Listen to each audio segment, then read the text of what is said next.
Please rise. The Justices of the Appellate Division, Supreme Court, First Department. He, all persons having business with the Appellate Division, draw near to the attendance and it shall be heard. Be seated.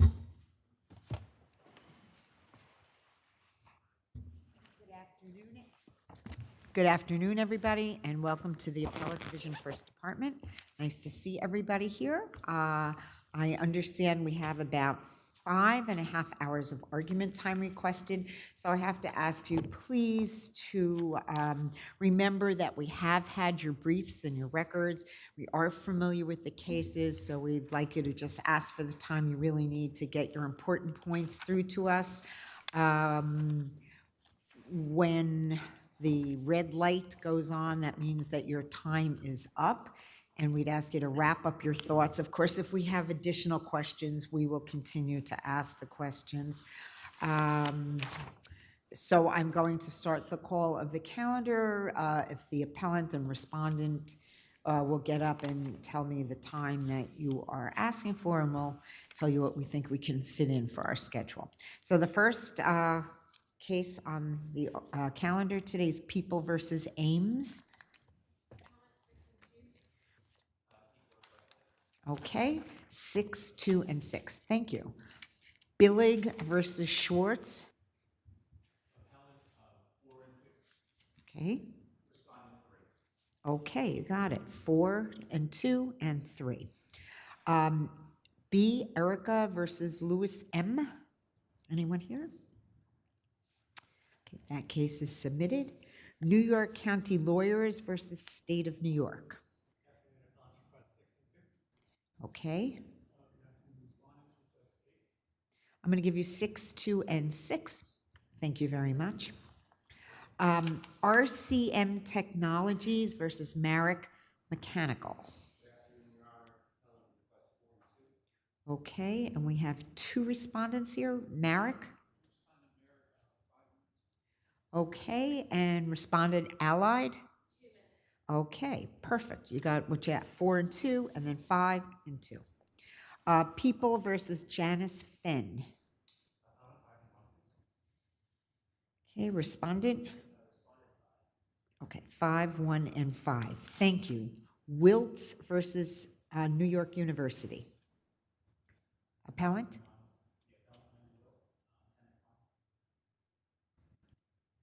I'm not going to give you 10 and 5, but I have 2 different defendants here, right? So who are the NYU defendants?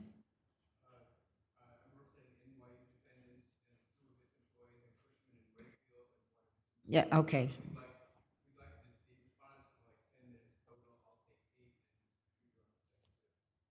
Okay, so I'm going to do 6 and 2 for you, and I'm going to do 6 for you and 2 for you. I think that'll be okay. If we run out of time, there's something important, we'll get it in, I promise. Thank you all. Salinas versus World Houseware.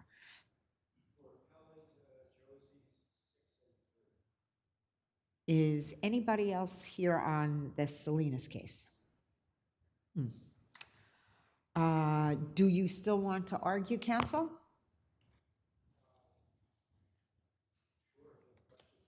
All right, well, I'll tell you what, we'll give you 3 minutes, okay? If you change your mind, you'll let us know.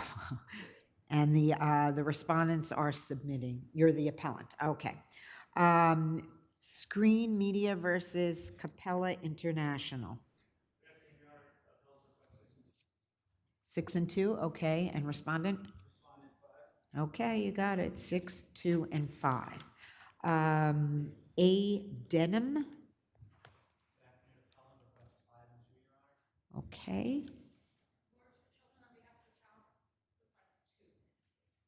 Is the respondent here? I don't think they asked for time. Okay, so I'll give you 5 and 2, and I'll give you 2. Thank you. People versus Malzner. Good afternoon, for appellant 8-1. And our respondent? 6, Your Honor, please. Okay, I'll give you 6 and 1 and 6. Thank you. Chrysler East Building versus Quinoa. Appellant requests 6 and 2. Okay, and respondent? Okay, I'll give you 6 and 2 and 6 on Chrysler's. Just so you know, we are going to hear argument on that case first this afternoon. People versus Glenn Stewart. Okay, and respondent? Okay, 4, 1, and 3. Agnew versus New York City Department of Correction. Okay. Okay, 6, 2, and 7. Thank you, counselors. And Michael Devereaux and Associates, that case is submitted. So as I said, because there's a little changeover of judges that are going to be on that case, Chrysler East is going to be argued first. Both Justices Friedman and Justice Gesmer are recused from that case, and Justice Schulman is vouched in. So that's why we're doing that one first. So we'll let them switch off, and we'll have the attorneys for that case come up first.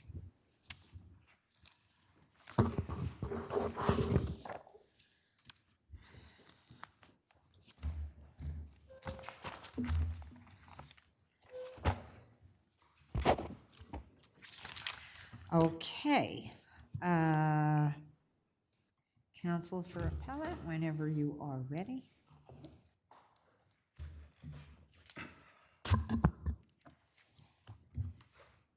Good afternoon.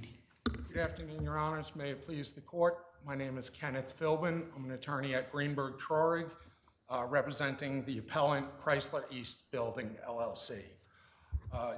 Briefly, with respect to the facts, Your Honor, my client is the owner of an office building with retail space on the ground floor here in Manhattan. The respondent defendant signed a 10-year lease at that property and then abandoned the space less than a year after opening in October of 2017. That essentially isn't disputed, counsel. That's correct, Your Honor, as are virtually every fact in this case. The respondent did not submit an affidavit in opposition to the summary judgment motion. Its response to the appellant's statement of material facts responded not in dispute to every single allegation. And they made no effort whatsoever to oppose dismissal of any of their defenses. So let me ask you a question. What about the damages? They seemed a little on the confusing side as we look through those schedules and lists and to figure out how to determine the damages. So assuming that we would agree with you on the liability aspect, how do we figure the damages out just on this record? So, Your Honor, what the plaintiff submitted, first, with respect to the categories of damages, those are within the things that were admitted by the tenant. There's rent through the termination date, holdover markup for the period between the termination date and the eviction, and then the deficiency being the difference between what the respondent was supposed to pay and what ultimately we collected from a new tenant. We submitted both on the moving papers and in reply an affidavit from the client submitting a spreadsheet, a 3-page. Well, speaking of spreadsheets, and I know in your brief you make reference to these kinds of documents being supportive with an affidavit from someone with personal knowledge, and I understand that. But this spreadsheet, even you agree, wasn't a business record. It was generated for litigation purposes, correct? It was. I'm not making light of the information behind it, but it was. So putting that aside, and I'm not arguing best evidence. That's not on the table right here. But I think the focus is you have a spreadsheet of different categories, and a sampling of some of the invoices.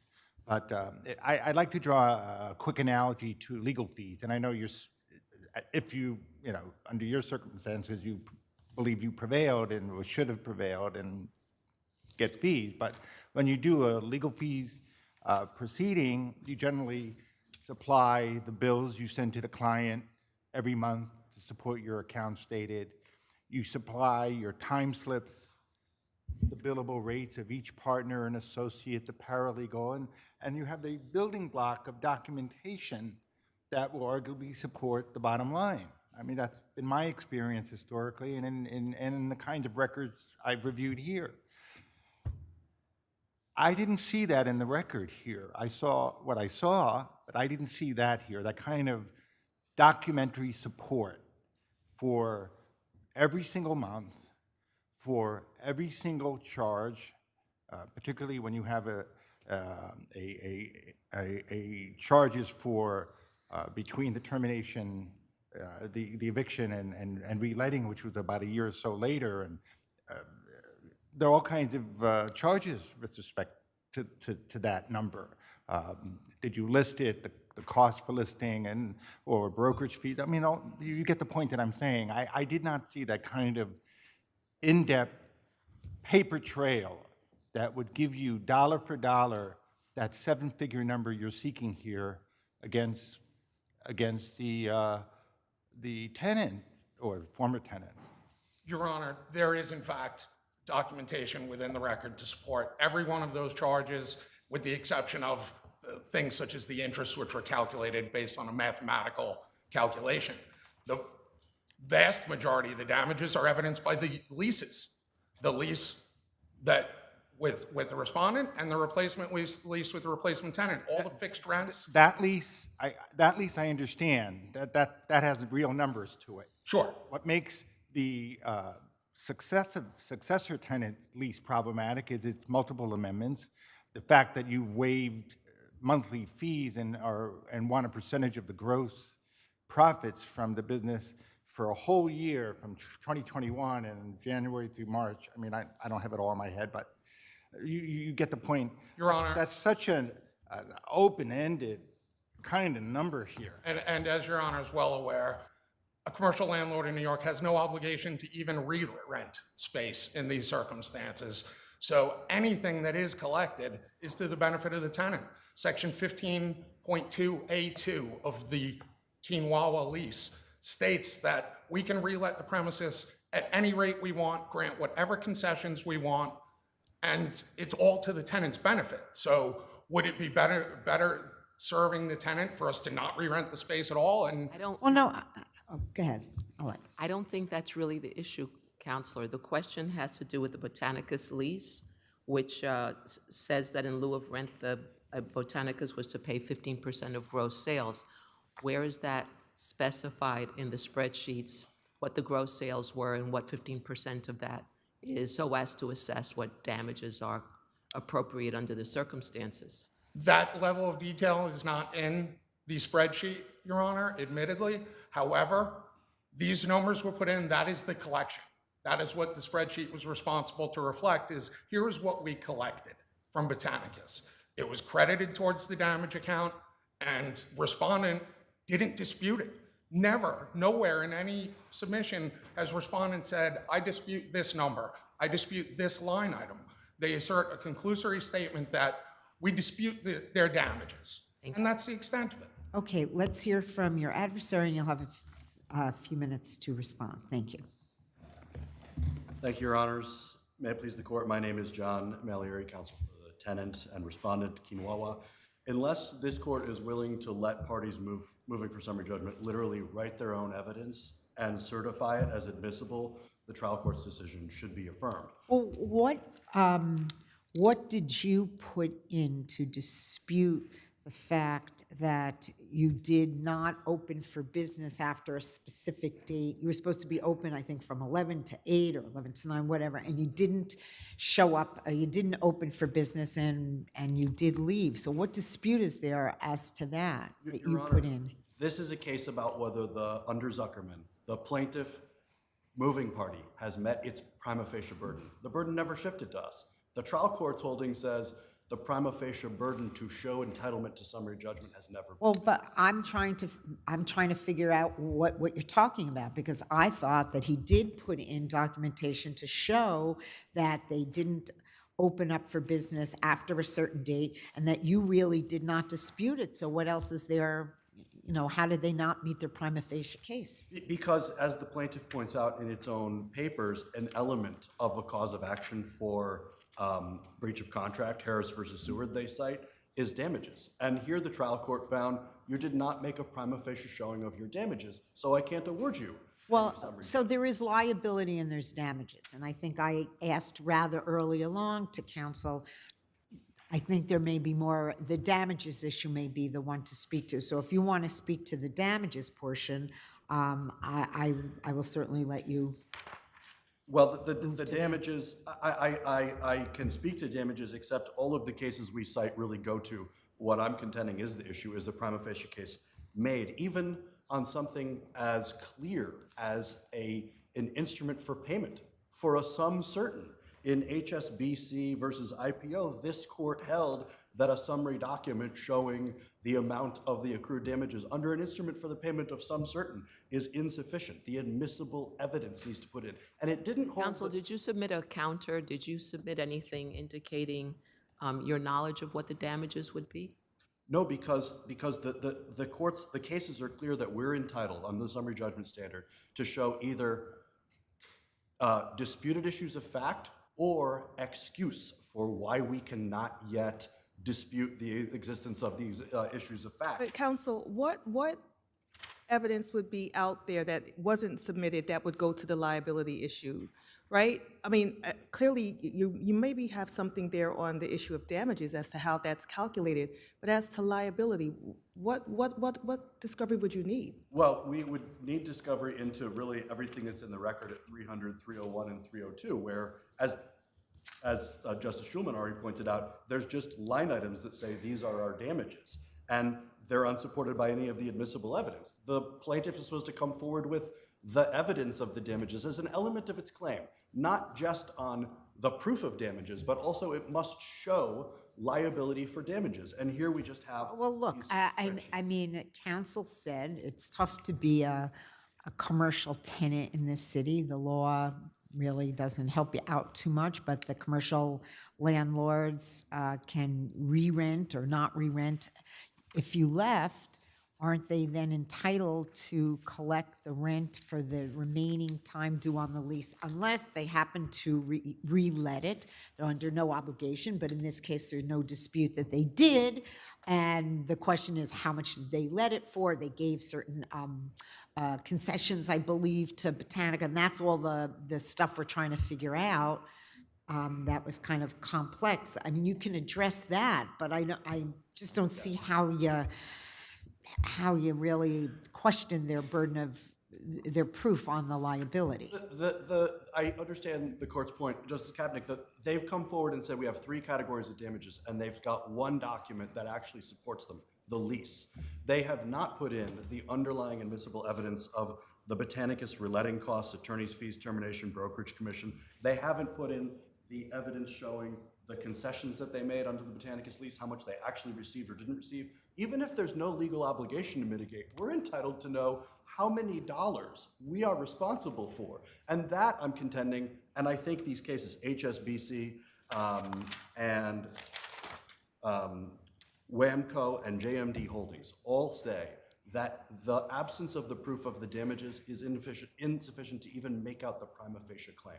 But obviously, I understand your point, and if the court were to grant a summary judgment on liability, we at least should have a trial on these damages, because clearly the spreadsheets that were made for the purposes of litigation alone don't constitute admissible evidence. Thank you, Your Honor. Okay, thank you. If I could just have 1 minute here. Well, Just to finish my answer to Justice Schulman and address something counsel just said about backing up the documents. Is every one number in that spreadsheet backed up? And the fact is, at the record from pages 388 to 509 is every invoice, the brokerage agreements, the sign invoices, the additional rent invoices, the attorney's fees, both for recovering possession of the Counsel, space. did you compile that into a document that summarizes all of that information? The spreadsheet is the summary of all that data, and under... You know that's not my question. There's no specificity. There's no way to analyze the damages given what you've provided to the court. We would have to do basic forensic accounting in order to figure this out, right? You would not, because none of it's disputed. Every number on that spreadsheet, you can draw a line to a record reference. And the respondent never challenged any of those things to allow us to make the connection. Let me say this. You've raised this in your brief, and I understand it, that Here, we only have an attorney's affirmation that takes issue with your, quote, prima facie case on damages, whereas you had someone who had personal knowledge and submitted an affidavit. Fair? Our client said, here are the numbers. Fair enough. here's the- Ms. Goodman, I think, or something along Yes. those. Okay. That being said, as an advocate, one can argue or flaws in the proof, as we've heard from your friend, and without having to put in an affidavit of someone with personal knowledge. So, for example, when my colleague points out that the spreadsheet does not spell out chapter and verse the deficiency between the monthly rent that would otherwise be paid had the tenant stayed there and the 15% of the gross sales for that particular month, that the equivalent of rent, we break it down on a monthly basis, and you conceded it's not there, and I don't, It's not challenged. and it is challenged. They challenged it with an affirmation applying legal principles to your alleged facts. That's a challenge. I would rebut that affirmation does that, Your Honor. The affirmation submitted in opposition was related solely to discovery, conversations between counsel, an alleged agreement as to additional discovery that would be done. It didn't address the damages. It did not refute the damages. Okay, thank you. Thank you both very much. Okay, and now we'll go back. Thank you, Jim Schulman. Now we will go back and start with the beginning of the calendar, People versus Ames.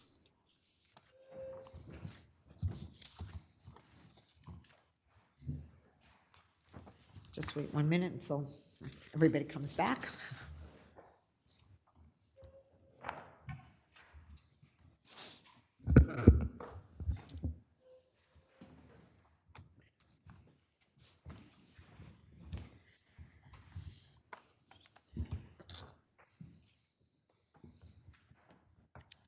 Okay.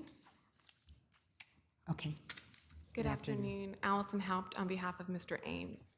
The district attorney failed to present legally sufficient evidence that Mr. Ames deliberately pushed the complainant onto the subway track, such that he used those tracks as a dangerous instrument. Now, of course, under this analysis, we must look at the evidence in the light most favorable to the people. But even under that standard, there's a glaring omission here. In the light most favorable to the people, there's some evidence of a physical altercation on the platform. There's evidence that the complainant, Luis, fell onto the tracks. And at least in the light most favorable to the people, though I would argue under weight of the evidence view, this would not hold, but there's some evidence that that physical altercation is what eventually led Luis to fall onto the tracks. What all that is causation. That is not enough, which the case law makes clear, which we cite to in our brief. What respondent wants to do is mush what I've just presented together to say that there's proof of a deliberate push onto the tracks, but the evidence doesn't support that. And so I'll go through that evidence. What do they have in the light most favorable to the people? Luis, the complainant, puts forth a very confusing, often different iterations of what happened on that So, platform. counsel, maybe to simplify things a little bit, I viewed this surveillance tape or tapes, and it's difficult to discern exactly what happened, at least for me. But on the other hand, with respect to the testimony of the complainants and the defendant, wouldn't that be more a question of credibility that the jury decided? Well, no. While I do think credibility is an issue for weight of the evidence analysis, but the issue here is there any evidence of a deliberate push? The complainants don't testify to that.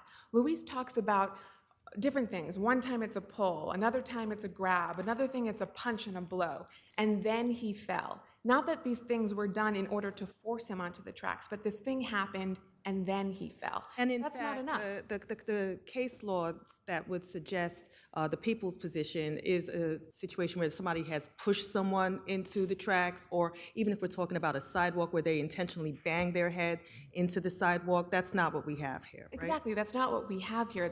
That is, if there's a deliberate push such that we are intending to use the subway tracks in order to give harm, that would meet their thing, what they're talking about. That's not what we have here. So would you also apply your analysis to assault 3?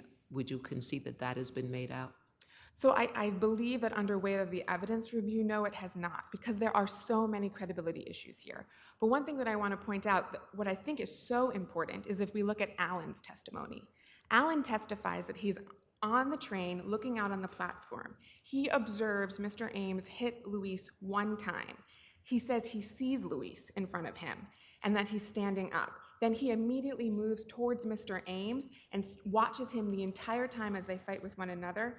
They both hear screams and turn and see that Luis fell onto the tracks. So it is very clear, based on Alan's testimony in and of itself, that Mr. Ames did not do anything to force Luis onto the tracks. That's Alan's testimony. He saw Luis standing up, and then later he falls down. The reason that that is so believable is because of all the other credibility issues. Proof of intoxication, because Luis, while he didn't want to admit it on the stand, admitted to the EMT that he had 32 ounces of beer on an empty stomach just beforehand. That was also supported by Mr. Allen's testimony, wasn't it? Exactly. He said to the EMTs when he was on the way to the hospital, "What did I do?" He thought he had done something, suggesting his own involvement here, which supports what Mr. Ames said. There's the issue about the U visas. The credibility issues, I mean, like, if we're talking about assault 2 and assault 3, we're looking at it two different things, because also on the assault 3 charge, the justification defense was given, and so the jury was free to reject any evidence in support of that, right? So yes, they were. This court, obviously on weight of the evidence view, can impose its own opinion of it, but the issue isn't just whether justification was disproved beyond a reasonable doubt, which I don't believe it was, but the issue is intent. Also, the issue is what really happened. If we have this many questions about credibility, if Luis is different than Alan. A little time left. Let me turn your attention to a little different direction. Why haven't the people, or have the people, made out the defendant's intent to use a dangerous instrument? Why have they not made out the intent? Yeah. Because there's nothing showing that he deliberately put Luis onto the tracks. And I would point again to Alan's testimony, where he was watching Mr. Ames the whole time before Luis fell onto the tracks. So how was it that he pushed him onto those tracks? Alan's making that impossible. The surveillance video, which I think is hard to see, but if you look at it, you see a man in a red hat, the MAGA hat that was talked about at length. Are the tracks a dangerous instrument? If they are used specifically so that you can produce death or serious physical injury. So you have to intend to have somebody actually land on those tracks in order to be used that way. Just the fact that those tracks are dangerous in and of themselves, if somebody were to fall on it, you have to actually show that that was Mr. Ames's intention. That's a required element, and it's an element that they did not prove with legally sufficient evidence, and it's an element that they did not prove beyond a reasonable doubt, which this court has the weight of evidence Your position jurisdiction. that they didn't actually prove that he pushed him onto the tracks.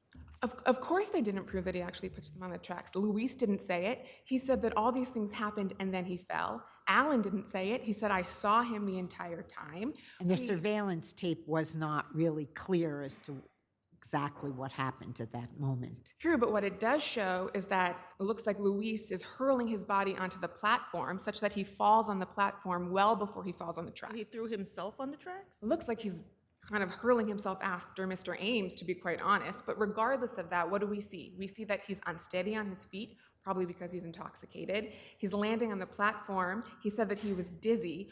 There's a crowded platform. All of this provides reason to believe that what happened there was that even if there was a physical altercation, he stumbled. He fell onto the tracks afterwards. That doesn't make out intentional use of the tracks as a deliberate action, not as a dangerous object. Okay, let's hear from your adversary. You'll have a few moments in rebuttal. Thank you.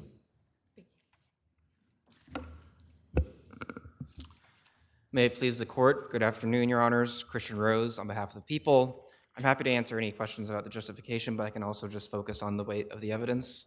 I think most of defendants' arguments go to the weight of the evidence for the second-degree assault conviction. Luis testified unequivocally that defendant directly caused him to fall onto the tracks. Well, it appeared to me when I looked at the videotapes and slowed it down that one of them shows a person who I believe was Luis lying down on the platform. Quite clearly, his feet are sticking out on underneath the other people around them. So it seems to me that if there's clear evidence that he was on the platform, then that's inconsistent with his account of how it happened, because he doesn't describe that he was knocked down and then was pushed onto the tracks. He describes himself as being pushed onto the tracks from a standing position. So doesn't the video that shows a person prone on the platform undermine your argument?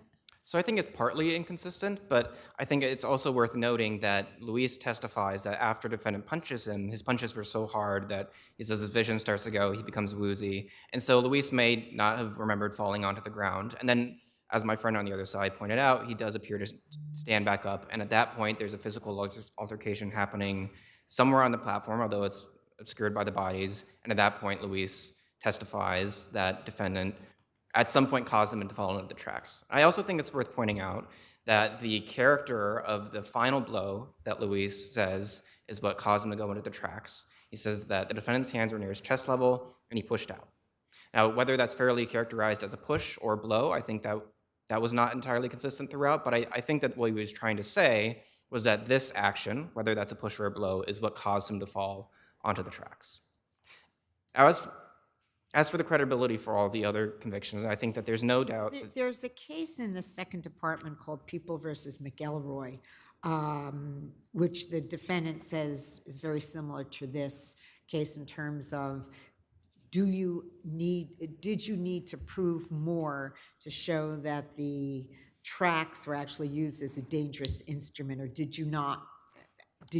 So what do you think showed that in fact you could, you sustain the elements and prove the elements of that part of the secondary assault? in short, it's Luis's account, which is also corroborated by what he told all the other witnesses immediately after the event. So as I explained, Luis, I think, fairly characterizes this action as a blow or push, and then he tells Officer Illis after on the platform that the defendant pushed him. He tells that to the emergency medical technician. He tells that to Officer Volsky the next day. He always uses the word push.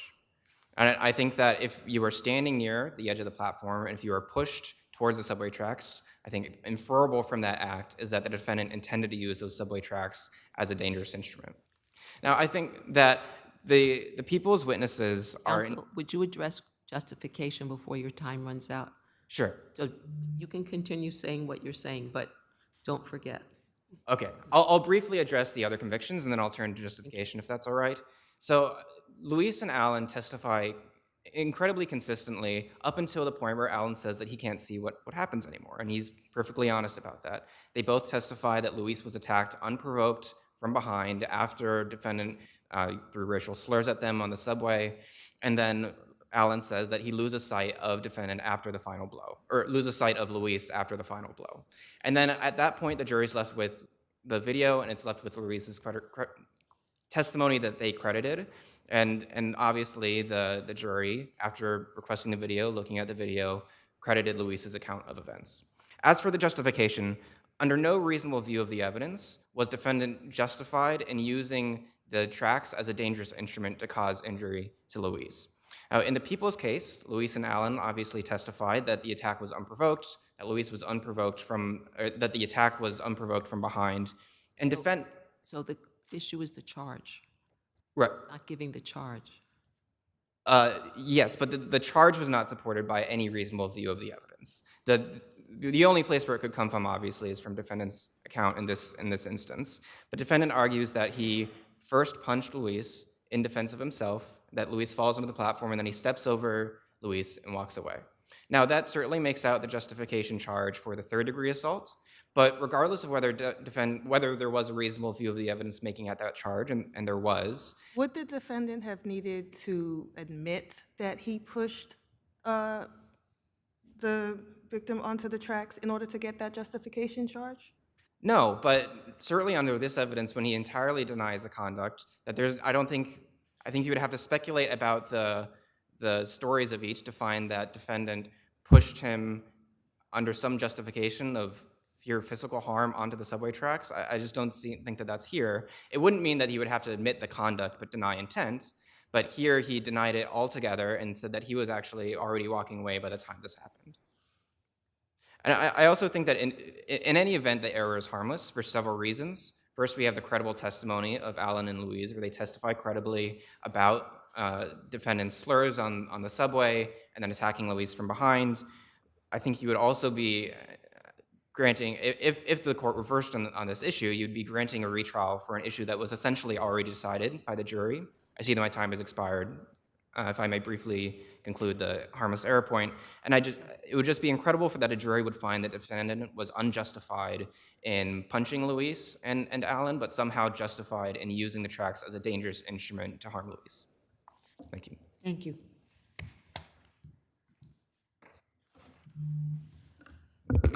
Your Honor, I think the point that was made about the surveillance video is a really important one, that Luis's testimony, my adversary keeps on saying he's credible, but oops, maybe he was really dizzy and couldn't really remember things and forgot this whole big point about how he stumbled all over himself and that his version of events doesn't match the surveillance video.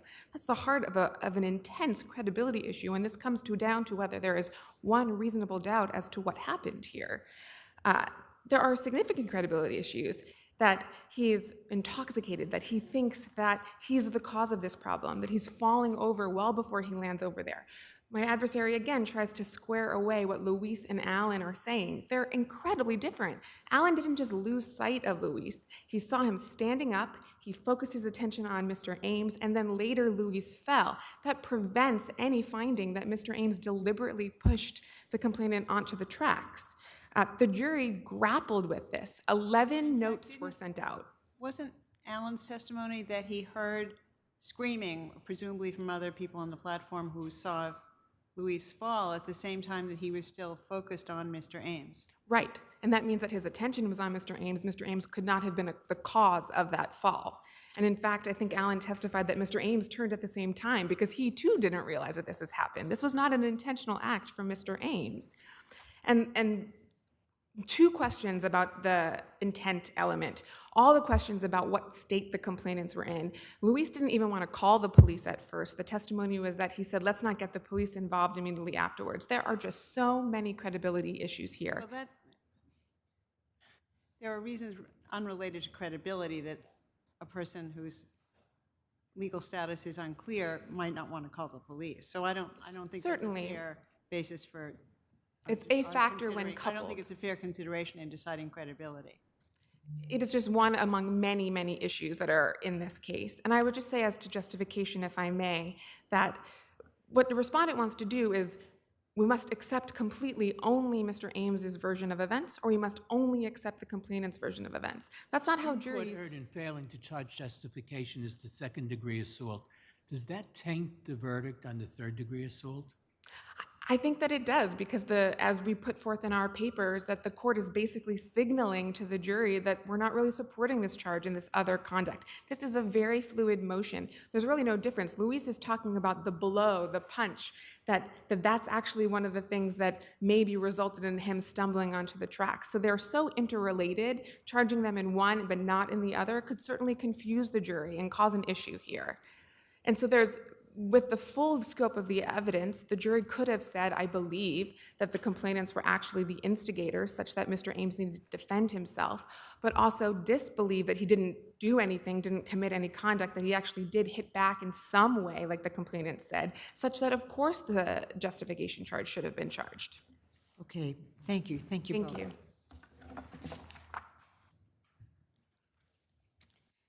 Billig versus Schwartz.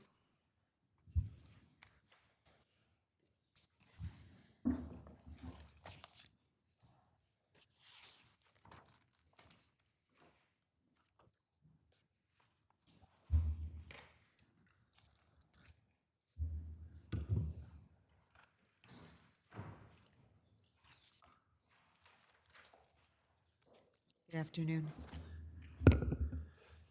Good afternoon, Your Honor. If it may please the court, my name is Matthew Tracy of Wingate, Spatafor, and Schwartzburg, and I represent the appellants who are the defendants' third-party plaintiffs proposed, Israel Schwartz, David Blavis, and Blavis and Associates, PC.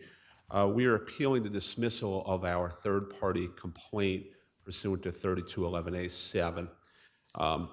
We believe that the judge erred in three ways. I'm sorry? I really didn't see that you alleged any facts to support your claim that F&Z or Weinberger breached their duty to the plaintiff. Could you show me where there is such an allegation?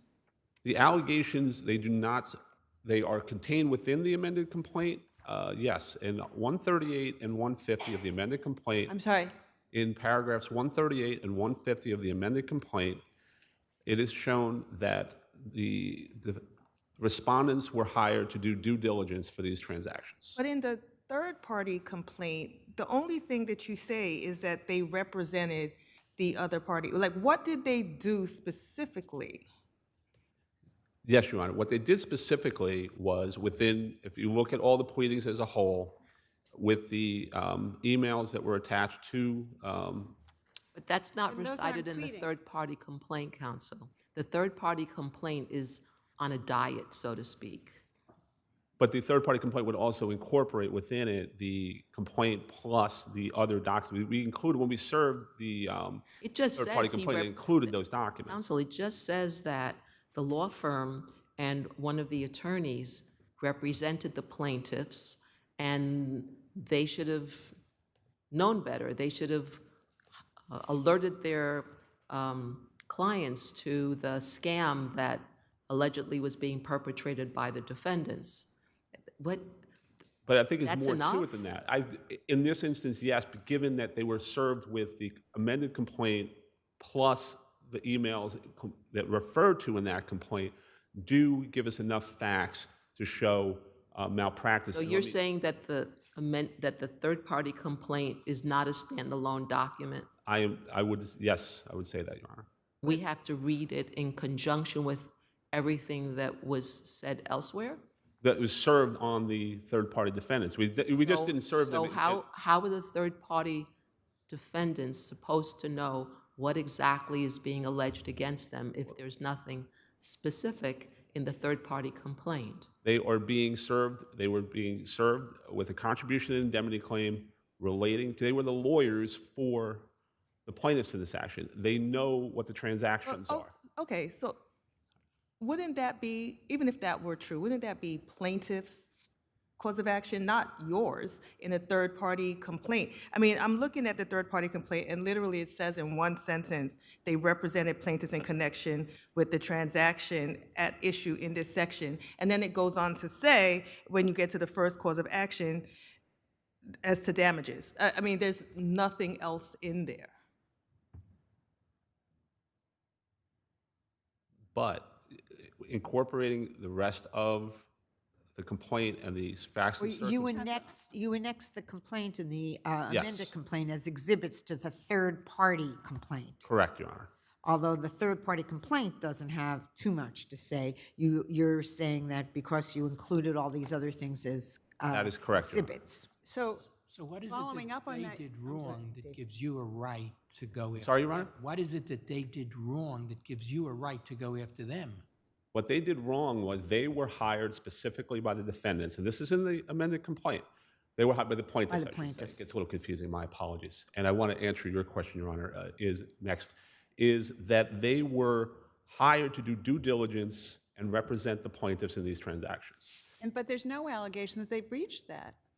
And the paragraph. I understand that, Your Honor, but Your Honor, that would allow. Wait, I'm sorry, let I'm her sorry. finish. You directed me earlier to paragraphs 138 and 150 of the amended complaint, which I just read. Neither of those paragraphs allege that the third-party defendants breached their duty to the plaintiffs. Then, Your Honor, then a plaintiff, for whatever reason, just doesn't want to sue their lawyer, then I can't bring a third-party complaint? Well, no, but you then have to allege a breach. And if you're relying on their complaint does not allege a breach by their lawyers. Neither paragraph, I mean, if you can, maybe I'm misreading paragraphs 138 and 150. As far as I can tell, neither of them alleges a breach. That's not the only ones, Your Honor, and let me just, I'll go through that for a second. I wish I had Well, more time. finish up and then you'll I have will to. finish up with the emails that were included and referenced in the complaint. They're referenced in the complaint. They show they were hired to do due diligence. They had certain conditions needed to be met before money was to be released, and then the third-party defendants released the money. I think that's wrongdoing. I do believe it's sufficient to support a contribution claim here. Okay, let's hear from your adversary, and you'll have a few moments in rebuttal. Thank you. May it please the court, Rob Bergson, Abrams, Garfinkel, Margolis, Bergson for the respondents. So, counsel, let me just ask this. It sounds like your adversary's, underlying cause of action is that even if we did something wrong and they're not admitting that they did, your attorneys didn't catch it, so it's your fault. Well, let's think about that precedent. I mean, basically, what the crux of the complaint, the amended complaint that they say gives them a basis for a contribution claim, is that funds were released from escrow and stolen by two of the partners and the law firm that my adversary is representing. Okay, my client authorized the release of escrow for the purpose of purchasing real property, not so the money could be pilfered and stolen. That's the allegation of the complaint. Your clients and his clients were involved in an arm's length transaction, were they not? They were. And perhaps you might even say an adversarial relationship. And what he's saying is that when your clients did something wrong, well, they can turn to his clients can turn to your clients to be made whole about that. And that's correct, Your Honor, but there are no allegations in either the third-party complaint or the affirmation attempting to amplify it. The affirmation, the third-party complaint, as Your Honor pointed out, it's on a diet, extreme. I mean, your adversaries, and he's saying, well, that doesn't matter. If you did something wrong, we can get the benefit of it. Well, we're talking about a contribution claim here. So, what is the duty? My clients owe zero duty to the third-party plaintiffs. There are attorneys on the other side of the deal. Okay, and there are no allegations. There are no allegations against my clients by the plaintiff. Otherwise, there'd be a legal malpractice claim. That's right, and they're not, and there aren't any allegations of malpractice anywhere, certainly in the third-party complaint, and certainly there are none in the amended complaint.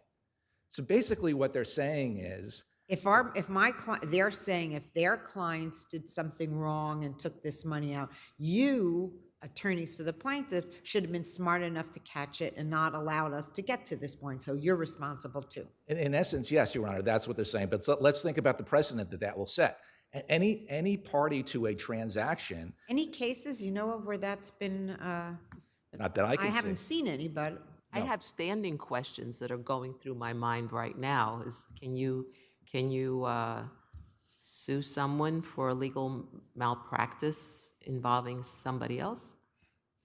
No, I mean there's no, and as I pointed out, there's no privity. There's no obligation that my client owes to theirs. And the main problem with their argument is that it will set a precedent so that any party to a transaction that is accused of wrongdoing can point to the attorneys on the other side and say, those attorneys should have protected their client from me. That's in essence what they're saying. I mean, think of the temerity there. They should have caught my fraud. Yes, right, exactly. And here, what are they saying? What's the fraud that they say they should have caught? Well, they're saying that they authorized the release of escrow, again, to purchase real property. What does the plaintiff allege that money was used for? It was stolen. It was stolen by Miller and Spree, and some of the money went to the appellant. Okay, that's not a claim for contribution. This contention that my client was hired to do due diligence, yes, due diligence regarding a deal, not due diligence about prospective fraud. So there is no basis for the claim here. And if the grant of our motion to dismiss is overturned, let's think about that precedent here. I mean, basically, any attorney on the other side who has a client who is a victim of fraud will be part of the lawsuit for a claim for contribution. That can't be the law. I don't see any cases supporting that, and logically, it makes absolutely no sense.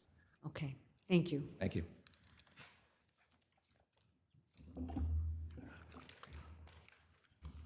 But that's not what happened here. It wasn't simply a matter of, oh, we want to be protected by our own fraud. What happened was very specific in the emails, was that Finkins Omanovitz, the respondent, said, we need to see proof that Mr. Spree put $1 million into a third party to put his money up, and we need signatures. They released the money without getting those two conditions. Those were nothing to do with Counsel, us. could you address the standing question raised by Justice Gonzalez earlier? Why do you have standing to challenge, to sue essentially for malpractice, a law firm representing somebody else? I'm Where do being you get sued from- standing? I'm sorry. Where do you get standing for that? And is there any precedent to support this claim? As president in this own case, I'm being sued. No. By other cases, is there any precedent from other case law supporting a claim such as yours? I would look to the 22 Gramercy Avenue case. I mean, I think that's as close as I could come to it with a third party involving a couple of attorneys. But I would just want to point out that we're being sued. The first claim in the amended complaint against my clients are for attorney malpractice from parties that aren't our clients. The plaintiffs are represented by the respondents. They have brought an attorney malpractice claim against the appellants here. But that's not just it's not as simple as that, right? There's some active participation that's alleged. There is, yes, I cannot deny that. But the first cause of action is for attorney malpractice. And then there's breach of fiduciary duty, and then there was a fraud and abetting fraud. We, of course, deny all of the wrongdoing. And that was part of why the First Department said that third-party defendants aren't required to atomize their complaints. We deny that we did anything wrong. We are vigorously defending that part. However, we do believe we are entitled to contribution. And I thank you. Okay, thank you both. The next case for argument is New York County Lawyers versus State of New York.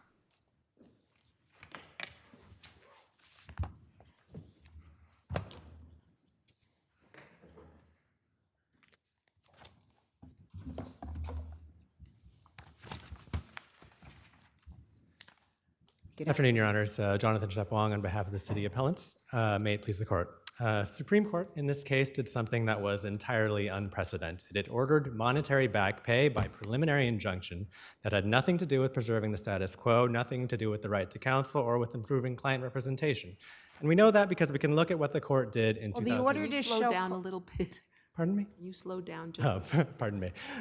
The order to show cause did seek immediate relief. And the order to show cause was dated February 2nd, 2022. By the time it was returnable, the judge heard oral argument on it, did not rule from the bench, wanted to look through the papers, issued a decision. She made the relief effective as of the date of the order to show cause for the immediate relief. So what's the problem with that? Well, I think, Your Honor, I think the word immediate, the use of one word, and to place the entire weight of a back pay claim on that one word, I think requires too much of that word. I think that the fact that that's the only thing that the plaintiffs can rely on to say that this was actually raised before Supreme Court is telling. I think that it's telling that this is all they can point to say that. Let me ask you a question. If this matter had been decided on that particular day, that the order to show cause was filed, they would be entitled to relief as of that day based upon the word immediate? No, Your Honor. I think that well, for number one, I think that the city and the state would have had the opportunity to respond to the motion. Yes, of course. I'm just saying, we're just trying to put some context to the word immediate, right? Because the order to show cause asks for immediate relief filed on that day. If it's not the plaintiff, the trial lawyer's fault that the court took the time to review the papers and things of that nature, but they did use that word immediate, and I think that that's where we have to look. Well, I think that the word immediate, I think that doesn't carry any weight in that situation, Your Honor. If the court, Counsel, you would agree that there is an immediate crisis right now as we speak, right? With respect to retaining and attracting attorneys to serve on the 18B panel? Well, I think, Your Honor, I think immediate as of right now, I think that is not the case, Your Honor. I think that, the state legislature has passed the $158 rate increase by statute now. But in terms of... But if you take a look at what's been going on historically, and you know what I'm talking about, come on, the rates have not changed for how many years? The 2001 rates were at the 1986 levels, and those rates from 1986 were changed basically because there was a court suit, a lawsuit brought by the parties that bring this lawsuit, right? I think that, you know, the record speaks for itself to some degree, and I would just make clear That's that a really city- easy way of walking right past the nature of the emergency. There's been no increase since 2004 in the rate that was set by the legislature, $75 for felony and family matters and $60 for misdemeanors. So here we are in 2023. There's no automatic pay increase. Unlike the federal defenders who get, 14 times the rate that's now being paid. So when we talk about immediacy within the context of the order to show cause that was brought, and we talk about the immediacy of the crisis that has caused the system to hemorrhage lawyers, why aren't we talking about let me not use the word, retroactive funds, payments, so as to attract more lawyers to join the 18B panel? I think a couple of things, Your Honor. I just want to make extra clear that the city, in this case, never actually opposed rate increases. The state is not appealing. Whoa. The state is not appealing, and the state, I believe, has paid the compensation owed as of February 2nd. So you are not in the same boat with the state. They left you in your boat by yourself. That wasn't what I was saying, Your Honor. I was saying that the city, in this case, has never actually opposed rate increases. The issue was whether it should have been a state legislative decision or a judicial decree. And I think that, to Your Honor's point about the... Is this a discretionary matter, and is there any abuse of discretion in Supreme Court saying, look, this relief should have been granted long ago, and certainly it should be granted as of the date that the order to show cause is brought? Is there any abuse in that? I think there is abuse to the extent that this relief is totally unrelated to the harm and the theory of the case that the plaintiffs put forward of attracting attorneys. We're talking about back pay. Maybe if an attorney who today is deciding, wow, should I continue doing this, if he or she knows that they'll get paid the increased amount since their work in February, maybe they can stay on a little bit longer. I just don't think it's as devoid as you argued it was from the whole point of this underlying this lawsuit. Well, I think, Your Honor, that it is plaintiff's burden to actually put forward that this sort of connection exists. And there's nothing in the record to show that any attorney of that nature exists. And I would just point to the unprecedented nature of... about the effect of the remedy that you're seeking. It seems to me that if we were to take your position, it would incentivize defendants to drag out responses to motions for preliminary injunction for as long as they can. Whereas if a trial judge is allowed to act within his or her discretion to grant the relief sought from the date of the motion, then that does not incentivize defendants to delay and prevent the resolution of the matter. I think that's a real danger in this case. Well, Your Honor, I think that assumes a lot about what the city was doing in this case. I'm not assuming anything about the city. I'm saying about the effect of saying that it's not within a trial court's discretion, as Justice Friedman pointed out, to take that position. Because if it's not within the trial court's discretion, then that would give defendants a large incentive to delay, wouldn't it? Well, whether there was I think that we can think about this in a couple of ways. So there could be a case, hypothetically, where there was an extraordinarily long delay from the filing of the PI motion and with regard to its resolution. And I would just compare this case to what happened in 2002. That case, it took an entire year from the filing of the PI motion to its resolution, and from 2001 to 2002, May 2001 to May 2002. In that case, there was no retroactive pay. There was no punishment with regard to the city. There was no assumption that took an extraordinarily long time. Here we have a 6-month period that is half as long. July of 2021 to March of 2022 is not 6 months. The filing, from the filing of the motion to the resolution of the decision. We have the February filing and then the resolution in July, Your Honor. So that's what we're discussing is the 6-month period during which the motion was pending. And I would just compare that to what happened in 2002.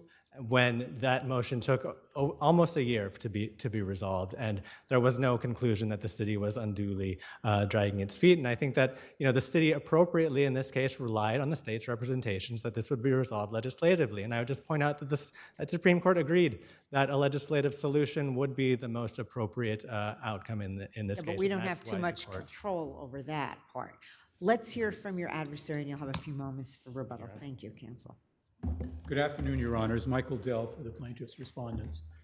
Justice Headley recognized that if the constitutional right to counsel was to have any meaning at all for the most vulnerable members of our society, children and indigent adults, the preliminary injunctive relief that she granted had to be granted. We're talking about 35 years. For 35 years, this state didn't raise the compensation for assigned counsel once. The only time it changed in those 35 years was when my client, NICLA, brought a lawsuit in 2001. Counsel. And the court ordered that it be raised to $90, and then the state reduced it. To After that, 75. reduced it to Counsel. 75 and 60. Counsel, if you could just address the issue of irreparable harm as it applies to back pay. I think we're all familiar with what's been going on with the pay scale and the need for the change in the pay, but your adversary seems to think that it was improper for the court to date it back to the date of the order to show cause that was filed. If you could just address that.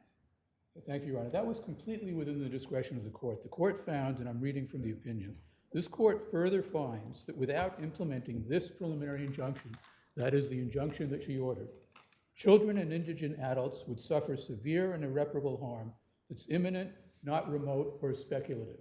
Your Honors, in the period leading right up to the time we filed our motion, we had the chief judge of New York talking to the annual meeting of the State Bar Association and saying that the failure to raise 18B rates was contributing to an overall substandard quality of representation that contributes directly to the inequitable, dehumanizing conditions. I think everyone is in agreement about that, but the focus of the argument against your position is that, okay, the rates need to be raised, but going forward we need to raise it. What is the reason for saying this should be done retroactively? Well, what specifically justifies, where is the harm if it's not done retroactively? Right.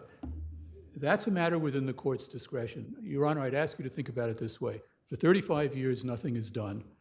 You're a person who wants to do this important work, who's thinking about whether you can afford to do this important work. Why are you going to do this? Why are you going to trust doing this work? Why were people leaving this in droves? Why weren't people joining to do more of this work? People who dedicated their lives. This is basically my entire career. There was no increase. Why should I say, okay, I'm going to start this work now? The courts needed to show that, and this court, Justice Headley found that in order for people to be encouraged to do this kind of work, for people to stay doing this kind of work, who are doing this important work, she's got to give the relief starting from the date that the application was made. You heard my friend here say that they didn't oppose the injunction. Of course they did, and they raised frivolous arguments. They said there was no irreparable injury.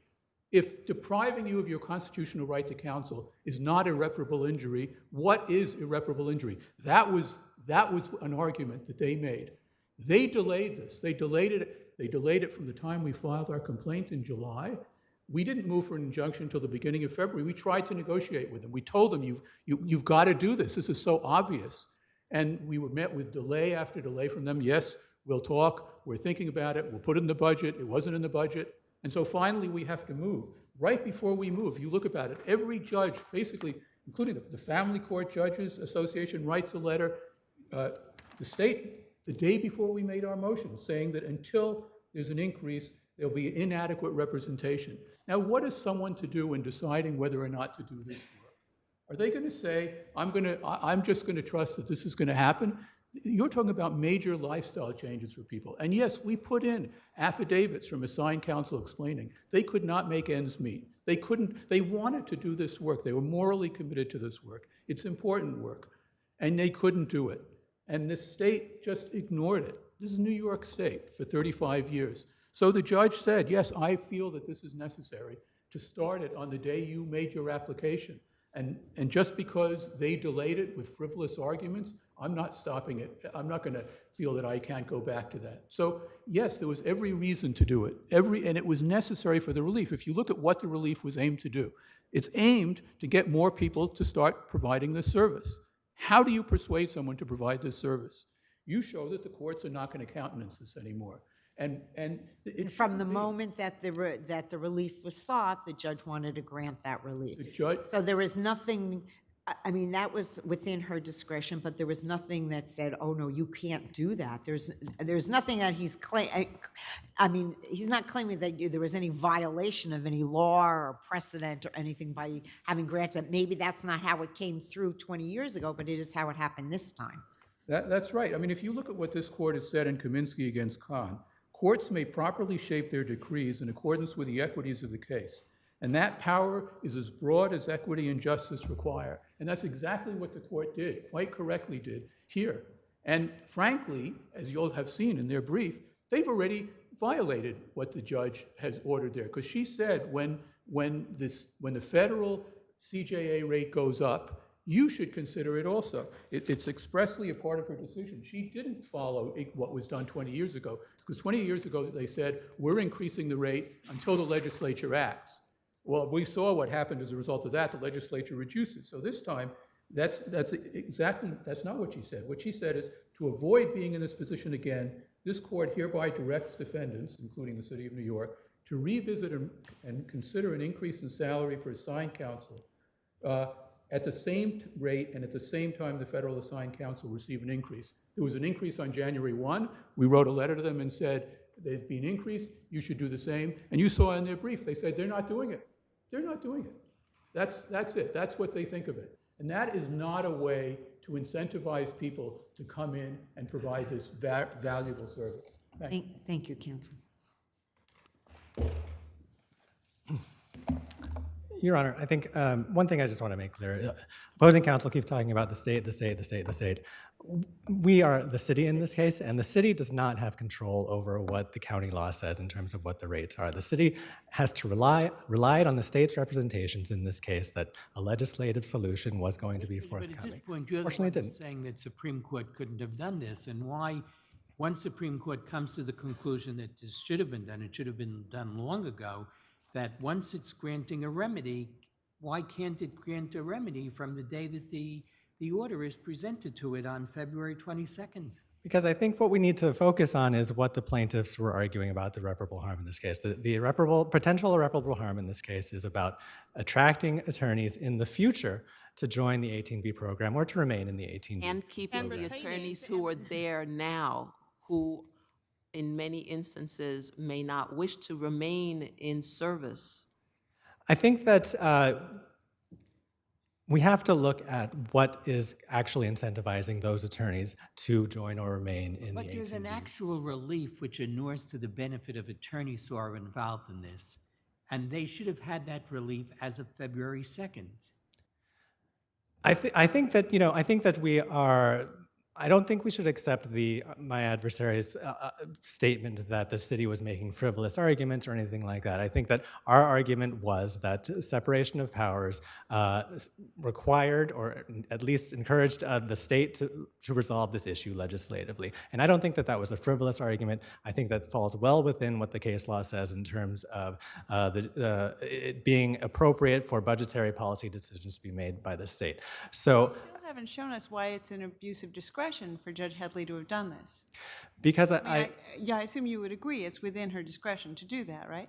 I think that it's not within her discretion to the extent that it doesn't have an impact on the actual harm here. It doesn't have an impact on attracting or retaining attorneys. There's no evidence in the record of any of these attorneys relying on the hypothetical possibility of back pay to remain in the 18B program. They're walking with their feet. They're walking with their feet. I think that to the extent we're talking about payments for past work, they haven't walked with their feet, respectfully, Your Honor, because they have actually done this work. That's what these payments are about, the work that has been performed already in the past. The numbers have gone down. Consider the numbers of attorneys in the panel have decreased considerably, right? over the past number of years, I think the record shows that between the 6 months that we're talking about, I don't think that there's anything in the record in that regard, Your Honor. Okay, well, we'll review it again. Thank you both. Thank you, Your Honors. RCM Technologies.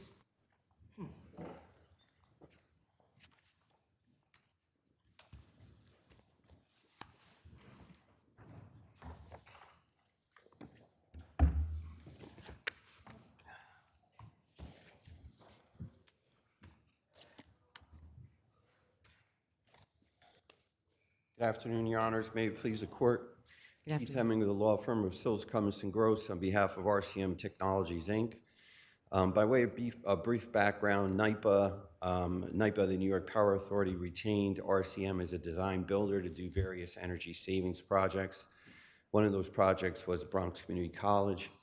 On that project, We are familiar with the facts, so we understand that you're claiming a breach of contract here. But what it seems, and based upon what happened at the arbitration, whether or not they are obligated, the defendants are obligated to, pay anything. So it seems to me that I'm trying to understand what proportion of either of these contracts did Marek, for instance, first of all, breach. It seems to me that they were not responsible for the fees that you were seeking. I'm happy to address that, Your Honor. So at the record, page 120, this is Article 20.1.4 of the subcontract agreement between RCM and Marek. Under that clause, they are responsible to defend and indemnify RCM for any and all claims arising out of or related to allegations of defects in their work. Right, but what are the allegations of the defects in their work? That was the question. Sure, Your Honor, I can address that also. If you look at the expert report that was submitted by NYPA in the arbitration, they spelled out in very great detail. So there were pleadings, but the report really says it, and that's at the record at page 417. There are two issues addressed in the report. One is the design, which was performed by RCM, and two is the construction activities, which were performed by Marek. So here's the problem that I see, counsel. If you look at the joint defense agreement at record page 49, it does say in section 10.1 that the subcontractor has to defend the contractor against all claims arising wholly or in part out of, and in this case, it would be Marek's performance of this agreement. So if you look at defend against all claims arising wholly or in part, for me, you're good, right? But then you look at a different section, which is, I believe you would call it section 5. So I'm looking now at page 186. I looked at different parts in different places, but in the therefore section part 5, it says that notwithstanding anything contained herein, Marek shall retain responsibility for all defense and indemnity obligations to RCMT under the subcontractor. And then here comes the big part. In the event the arbitrator apportions liability to Marek based upon defective mechanical construction work. So here, the arbitrator said nothing, no liability with respect to Marek. And it seems that section 5 negates what was said in 10.1, because it does say at section 5, notwithstanding anything contained herein. So aren't you stuck? I would disagree with that, Your Honor, for the following reasons. I think the indemnity was clear. The arguments was made that the joint defense and common interest agreement superseded the sub... You think that 10.1 helps you? I'm sorry, Judge? You think that 10.1 and page 49 of the record helps you, right? Of the subcontract agreement? 10.1 speaks about injury to resulting from injury, alleged injury to persons. How does that cover this breach of contract situation? Your Honor, let me refer. Page 49 of the record. You're looking at page 49, Your Honor, and that's a clause that we're not relying on. You're not relying on it.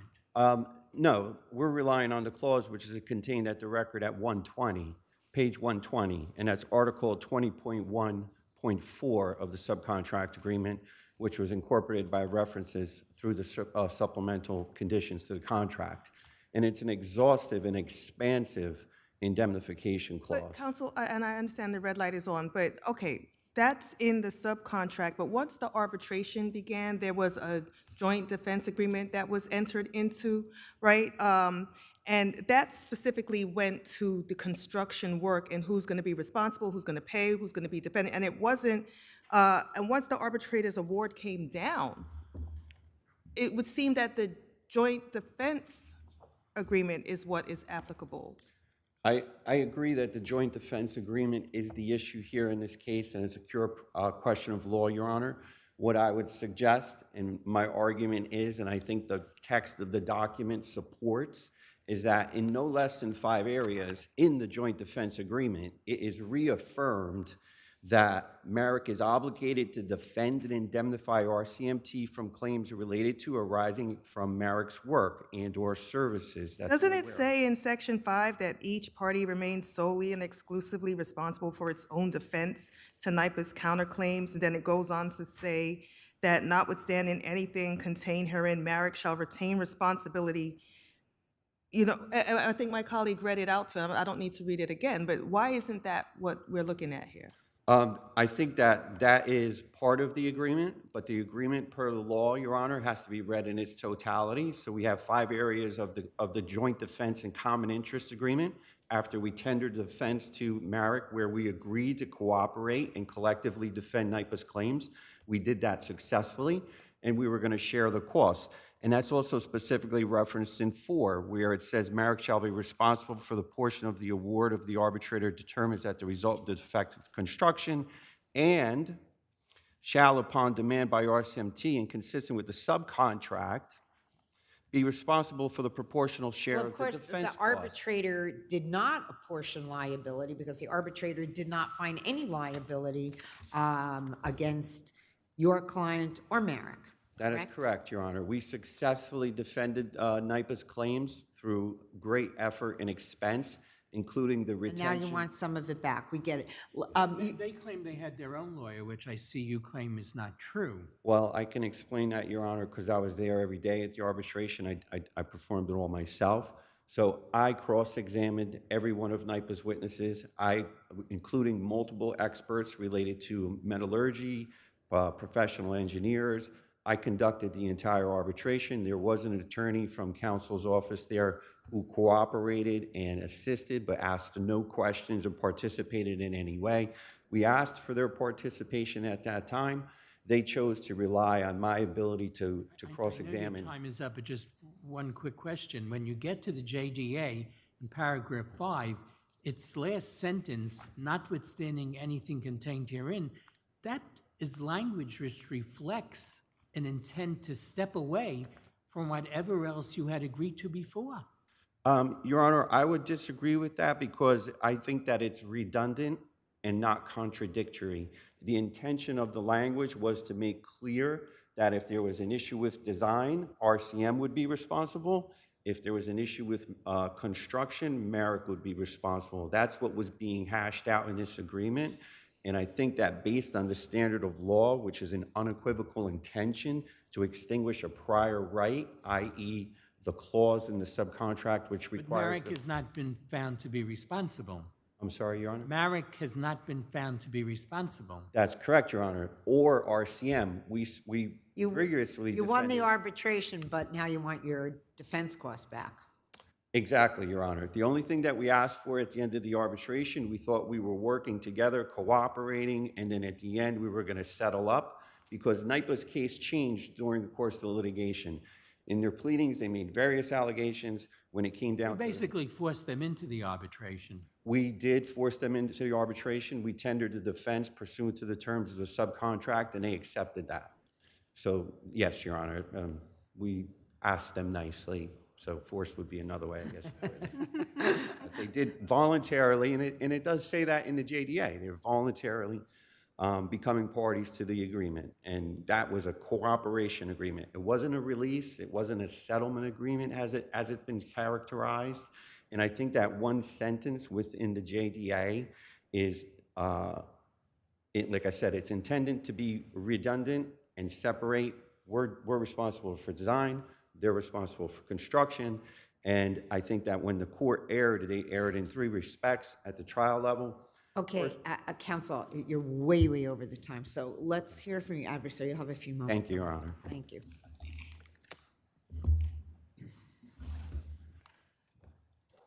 Good afternoon, Your Honor. My name is Chris Murray. I'm appearing on behalf of Respondent Merrick Mechanical, Inc.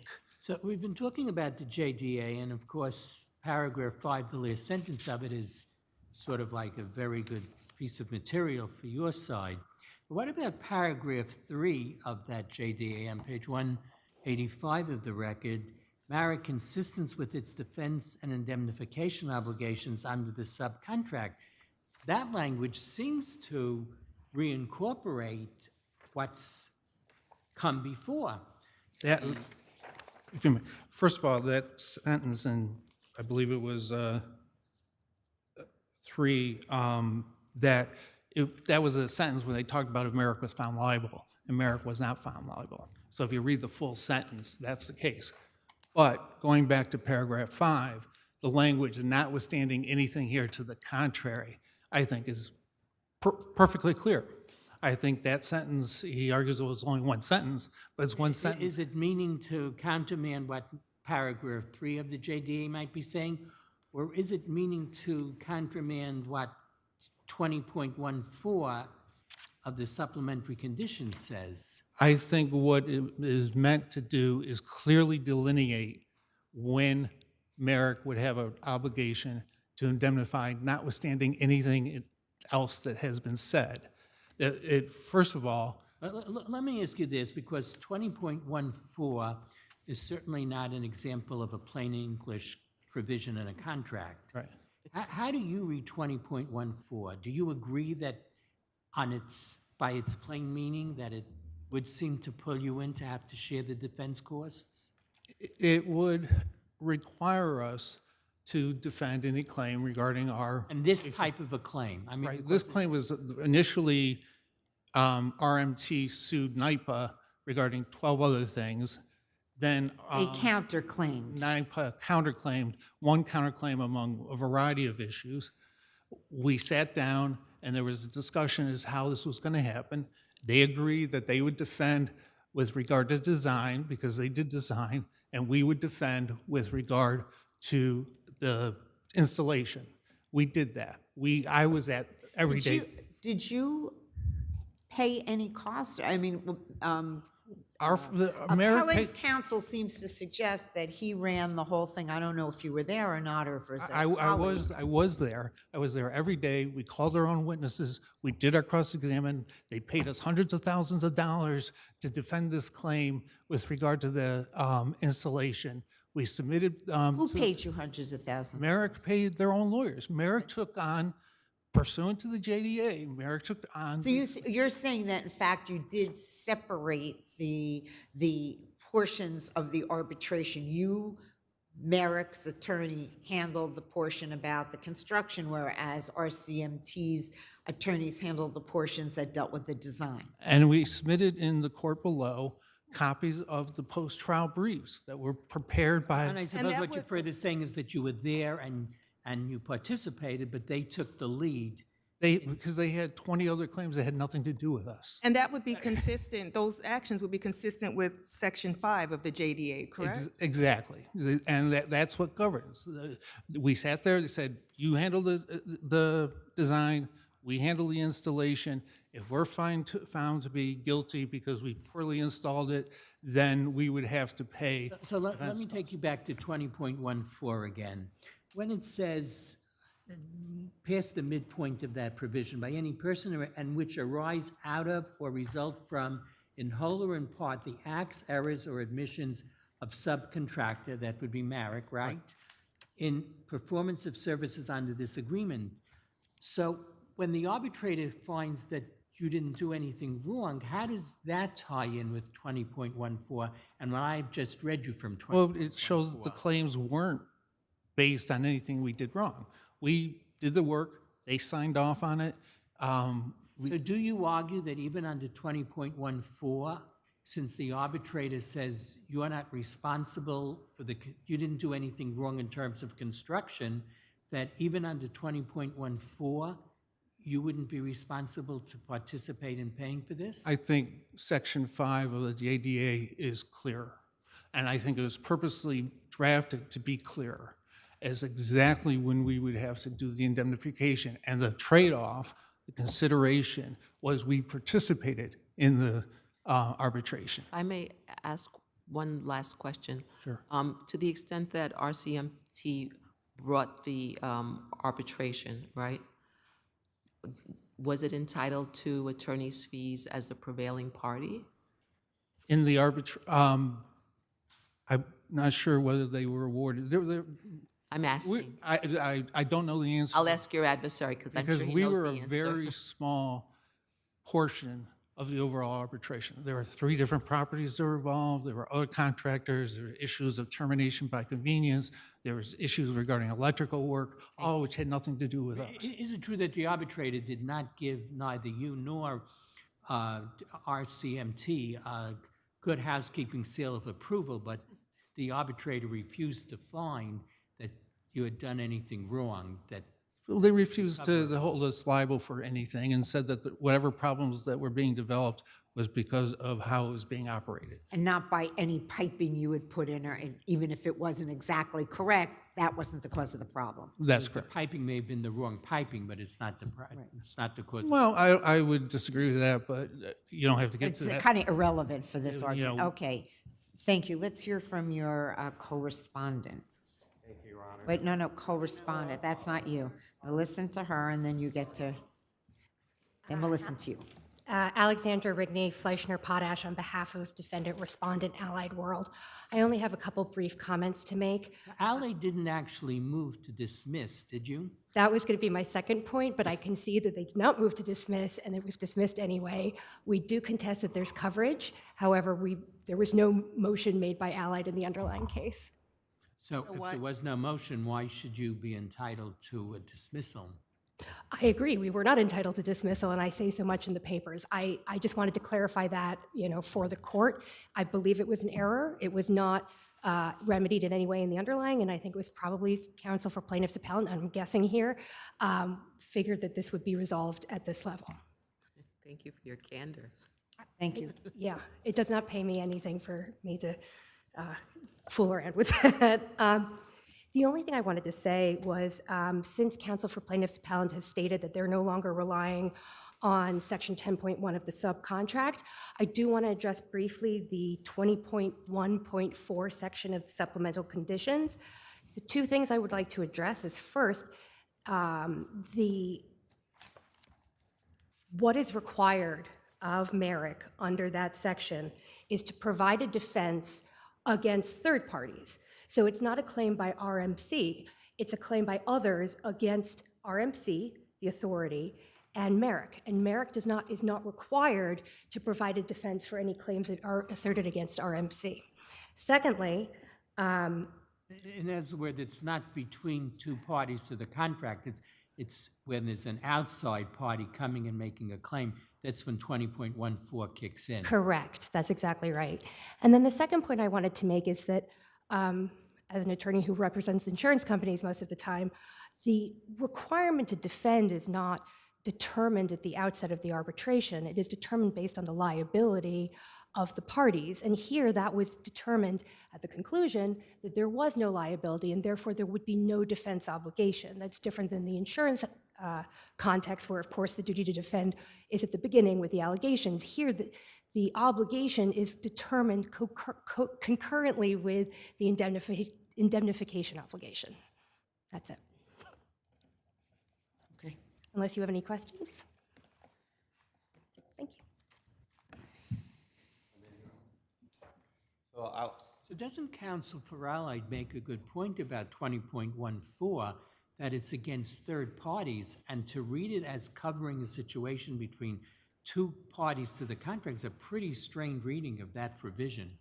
I disagree, Your Honor, and I think the text of the document also disagrees. It's any claim whatsoever that may be brought against CM, and so any claim whatsoever. It's counsel's interpreting it as if it's a indemnity claim for third-party damage to persons or property. That's not what this is. This is any claim whatsoever. The earlier claim in the contract may be read that way, but I think 20.1.4 is extremely broad. It's any claim whatsoever. So whatsoever nature goes, the whatsoever nature goes to the character of the claim. It doesn't go to who the claimants are. Well, Your Honor, I think that when it's read in full, the intention in the text of 20.1.4 is designed for this very specific circumstance. If we hire a subcontractor and their work is defective or allegedly defective and we get sued for it, they have to defend and indemnify us from that clause. Counsel, given your reading of 20.1.4, what meaning do you give to the phrase on line, I guess, 6 or 5, and which arise out of or result from, in whole or in part, the acts, error, or omissions of subcontractor? That's exactly my point, Your Honor. NYPA claimed that Merrick's work was negligently performed, i.e. their specific claim was that instead of installing half-inch pipe, they installed, instead of installing 3-inch quarter pipe, they installed half-inch pipe negligently, and as a result, that created cavitation in this system, which was causing the pipes to burst. That being against RCMT, isn't it? I'm sorry? Isn't NYPA's claim against RCMT, and it's RCMT which turns around and says, no, it's Merrick? That's correct, Your Honor, because in the chain of privity... Well, because they had actually done the work. That was your agreement. In the chain of privity, all of the claims that NYPA have come to us, and then we tender the defense to our subcontractor pursuant to these clauses. Because we're not out there swinging the hammers and twisting the pipes. That's Merrick's responsibility. So I think that the contract on this issue is very tight in terms of the breadth of it, and also the specific allegations that were made by NYPA. NYPA was very specific. The NYPA Napa report is very clear. When we finally got to the arbitration, they're not critical of RCM's design. They're critical of the implementation of the piping system, and that was Merrick's scope of work. We disagreed with that. We hired Caltech engineers. We had somebody from MIT, and they came in and they did this very extensive analysis, which demonstrated that it wasn't the piping, even though that was out of spec for the contract. But what they did was they did all of these types of testings, and what they determined was that Bronx Community College wasn't operating the system correctly, and therefore creating the cavitation and the pipes bursting. Can I follow through with Justice Gonzalez's question about whether or not you were awarded any attorney's fees at the end of the arbitration? We were not awarded attorney's fees. We were ordered just prejudgment interest per the CPLR. No attorney's fees per the contract. There were no fee shifting, and there was no statutory provision for that. Right. And how much? Thank you. And how much money were you suing for? So this also addresses one of counsel's earlier points where there were multiple claims. So with respect to Merrick? With respect to Merrick, on our unpaid invoice claim, yes. I believe it was less than $2 million for RCM. The counterclaim we received from NYPA was approximately $4.8 million, and NYPA spared no expense in the terms of the way that they vigorously pursued the arbitration. So as to the efficiency of how it proceeded, really NYPA dictated that. They had multiple experts. They had 5 attorneys working on the case, and they literally had witnesses that all of the witnesses I cross-examined, every single one of them. Their counterclaims weren't solely addressed to Merrick's piping construction work. There were other claims, correct? Not as to the BCC project, Your Honor. So as to the Bronx Community College project, it was Merrick. We had other disputes with NYPA on a Port Authority job. That were part of this It arbitration? was part of an overall consolidated arbitration, but this block of time where we had weeks off and then we would come back when we did the BCC case separately, there was no commingling of the costs of the experts. There was different witnesses, different type of experts, et cetera. So everything that happened here for BCC was completely segregated with great detail to try to give Merrick a fair opportunity. So when I heard that, this was a bigger project and we're commingling issues, that's not correct. Okay. Thank you all very much. Thank you, Your Honors. We'll take a further look. People versus Fan is the next case for argument.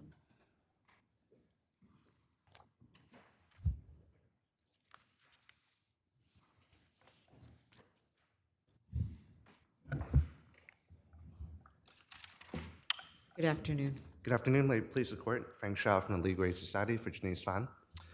Ms. Fan's sentence was excessive and should be reduced. Was this a negotiated plea? It was a negotiated plea, Your Honor, but I think the fact Down that from it an A felony to a B? that's right, from an A1 to B. But I think the fact that it was negotiated. There were 3 actual sales with the 4th scheduled, and the only reason the 4th didn't go through is because the law enforcement arrested the defendant before the scheduled date. So or the by government. the scheduled date. That's not true, Your Honor, but I'll just note that the indictment covered only one sale, the March 11th. Yeah, because that was part of the deal. The people agreed there was a sale. There was this sale on March 11th of 100 grams of cocaine and heroin. On March 1st, there was another sale. On June 2nd, there was another sale. And then there was also a scheduled sale to take place on July 22nd.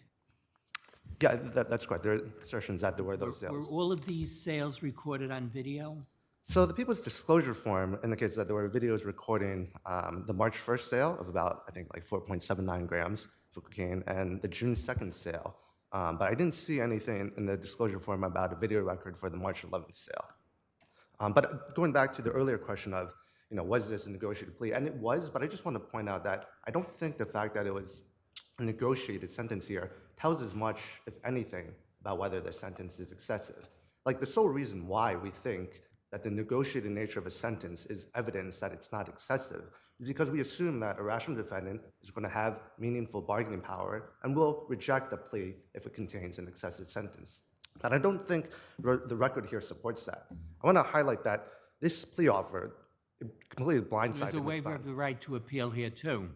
There was a waiver of the right to appeal, and I'm happy to get to that. But just briefly on the circumstances of this plea, like Ms. Fan was blindsided by the plea offer. She didn't learn about it. She's a college-educated defendant, right? She is, Your Honor. But all the college education, formal education in the world isn't going to save you when you learn about a plea offer 5 minutes before the court hearing starts, and then you're forced to make a snap on-the-spot decision right at the attorney's table about whether or not to I accept don't the plea. understand, counsel. Are you saying that the plea was involuntary, or are you saying that it was advised? Yeah, I'm not trying to attack the voluntariness of the plea. All I'm trying to say is that the fact that here it was negotiated just doesn't tell us much about whether or not the plea was excessive. I just think here, given the rushed circumstance of the plea, that Ms. Fan really didn't have any meaningful bargaining power. I mean, you're attacking the plea, but it seems like this was a highly advantageous plea to the defendant. She was actually charged with criminal sale of a controlled substance in the first degree, which was negotiated down to criminal sale of a controlled substance in the third degree. And she, at the same time that reduction in sentence was provided, she took care of 2 other sales which had actually been completed and a 4th sale which was going to take place. Well, respectfully, Your Honor, I'm not... So to present this as a rushed, I mean, certainly one would think, whoever her counsel was, that there was some discussion with her that there's a pretty strong case against you with a lot of time, with the fact that the defendant is facing an inordinate amount of time. Right, so respectfully, Your Honor, I'm not sure I would agree that that's the best way to frame the analysis here.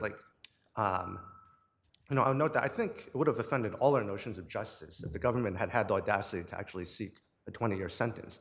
And in fact, I think the trial court actually agreed with us. And we know that because at the bail hearing, Ms. Phan's lawyer told the trial court that this is the kind of case, and I'm quoting here, that will probably plead to a hell of a lot less than 8 years. And so, if the trial court In thought... fact, it did.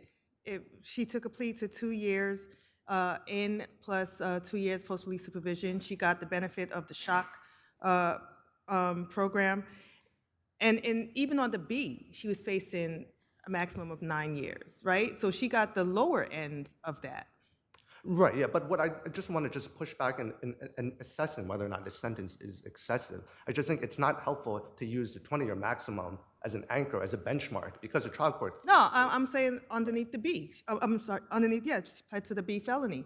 So the maximum was 9. She still got the benefit of the lower end, closer to the minimum of 1. Well, closer to minimum 1, but if we're going to look at those, I would also note that she was eligible under penal law section 65.00 to have no imprisonment at all if the trial court determined that probation wouldn't have harmed the public and she would have benefited from assistance on probation, and putting her on probation wouldn't have been inconsistent with the ends of justice. So I think if you're going to look at the maximum sentence here, the fact that she was eligible for no imprisonment at all, viewed in that light, I think her actual sentence of 2 and 2 is kind of excessive. Well, if you're arguing now that probation would be valuable to her, wouldn't PRS, that is a similar period of supervision, also be useful to her?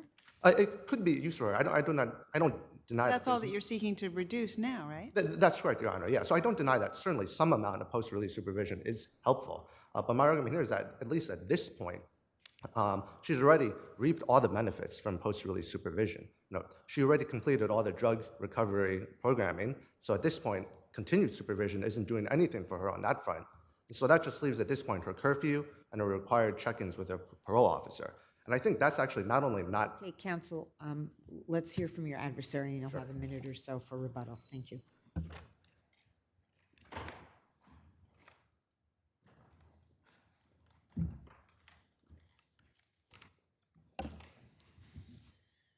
Good afternoon, Your Honors, and may it please the Court, Andrew Chung for the people.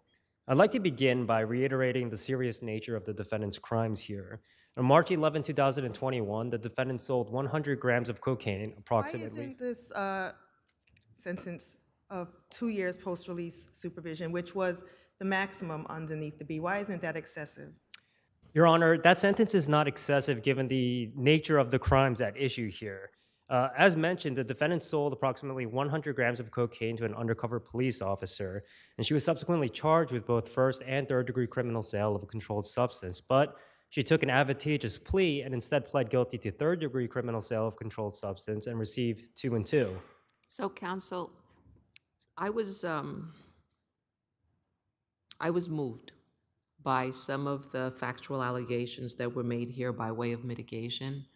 And I would ask you, under the circumstances where basically you see the collapse of a person within the context of the pandemic, where you have a person who has to withdraw from college because she no longer has financial support, a person who opens a business, on March 6th, 2020, but what's that, like 2 weeks before the pandemic is formally declared and businesses are shut down.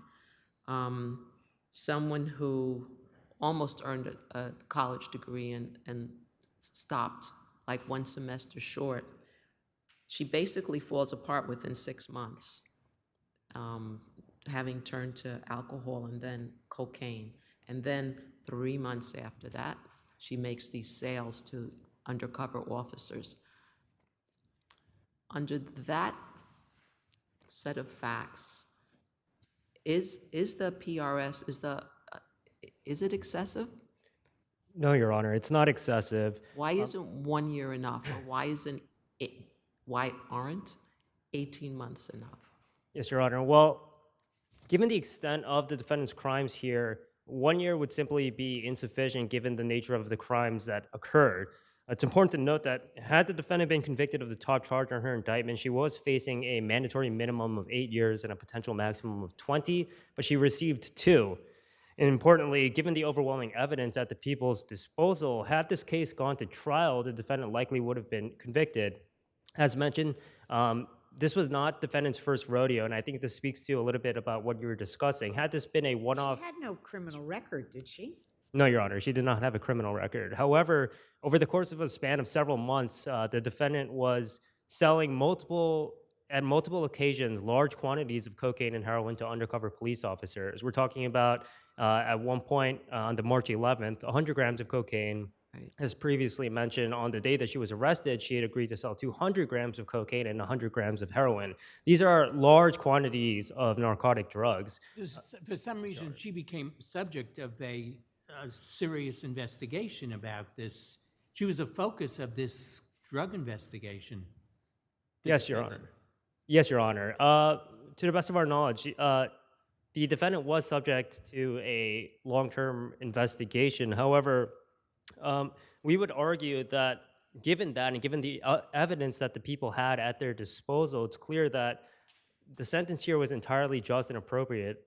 Can I ask you, is she eligible to get the benefit of the Less is More Act? Yes, Your Honor. As mentioned in our brief, the defendant is eligible to receive benefits under Less is More for each day, for time served complying with the post-release supervision requirements. Is that after 1 year, or does that start earlier? Your Honor, to the best of my knowledge, it results in a time credit towards the end of her post-release supervision, where that will shorten the effective time that she's under post-release supervision. If I could briefly just conclude, I see my time is up. Just turning to the appeal waiver, it's clear based on both the court's oral colloquy as well as the detailed written waiver that the waiver of appeal was knowing, intelligent, and voluntary. The court went to great lengths to impress upon the defendant the notion that the waiver of appeal was, quote, separate and distinct from the trial rights that she would normally give up upon a plea of guilty. In addition, the court went even one step further and asked the defendant point blank whether she was choosing voluntarily and of her own free will to waive her right to appeal, and she agreed.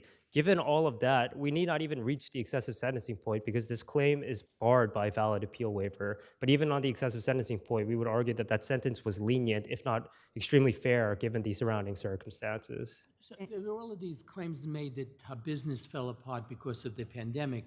We don't have any independent information here whether she may have, as someone who opened a small business, been eligible for government funds as she was running into financial difficulties with a failing business. There's no information in the record about that, is there? No, Your Honor, I don't believe there is. That's to the best of my knowledge. I don't believe so. Thank you for your time. If there are no further questions, we would rest on our paper and ask that you affirm. Thank you.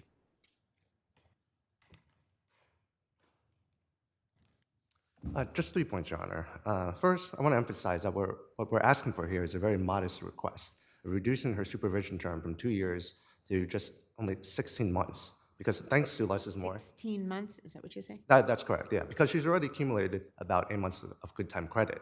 And so if this court would reduce her supervision term to 16 months, she would effectively be done with supervision immediately. Second point, about Less is More. I want to just note that Less is More can't retroactively make an excessive sentence not excessive. That act simply reflected the legislature's judgment that everyone on supervision should have a way to reduce their time on supervision, and therefore it simply has no bearing on the issue of whether a particular sentence is excessive. And that's why multiple courts, including this one, have continued to reduce excessive sentences since enactment. And I just want to point out that this court's power to reduce excessive sentences is a critical tool in addressing sentencing disparities. Less is More has nothing to do with sentencing disparities, and indeed it couldn't possibly mitigate any disparities because it applies to all defendants. And then finally, just very briefly, on the appeal waiver, for the reasons we pointed out in our brief, the appeal waiver here suffered from 2 defects, both of which independently are sufficient to render it invalid. And for all these reasons, we ask that you reduce the sentence. Thank you. Thank you. Thank you both. Wiltz versus New York University.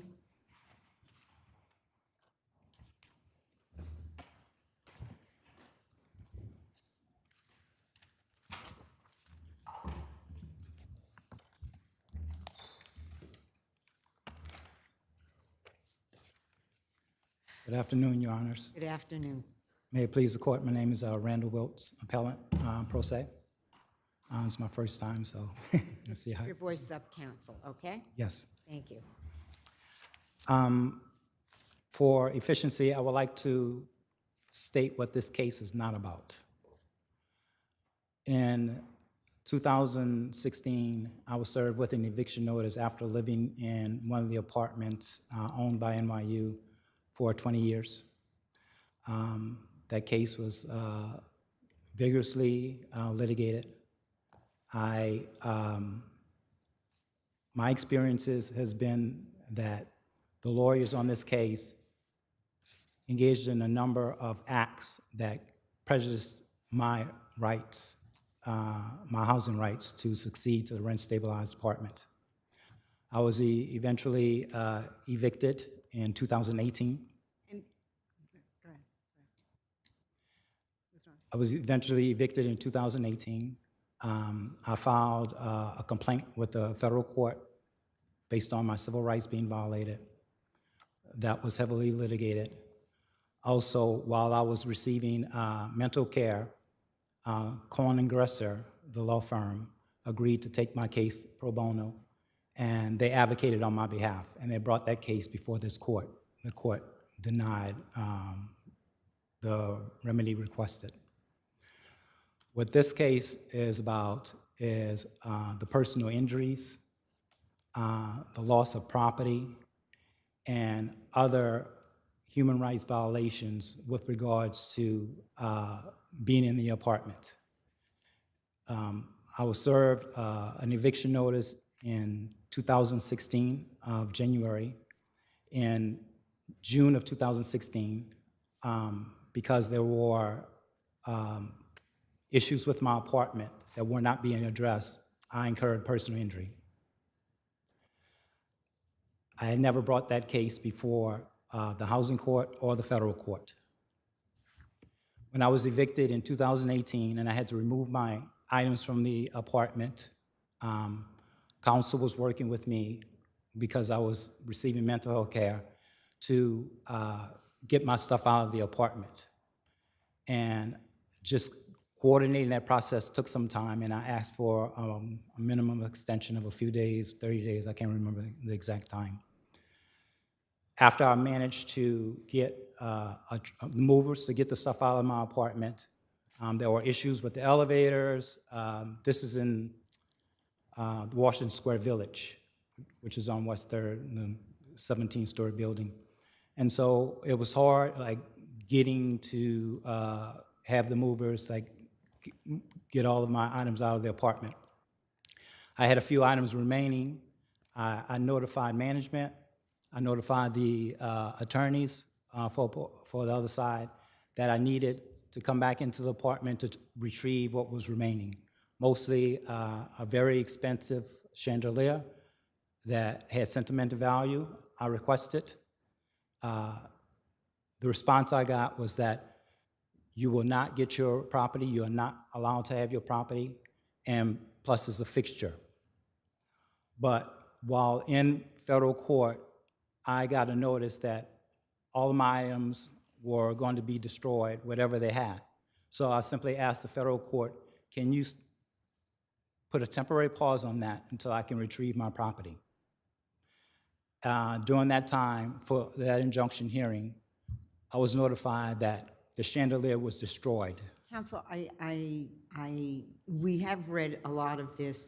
Yes. I know you're telling us about what this case is not about, but can you focus? No, this is what this case Yeah. is about the personal injury and about the loss of my property. All The during while chandelier. while the federal case was going Exactly, on? Okay. exactly. I'm sorry, but Okay. things were moving in parallel to each other. And I have not been compensated for the loss of 12 items I put on the list. I have yet had an opportunity to address the personal injury that I filed in the Bronx County Court.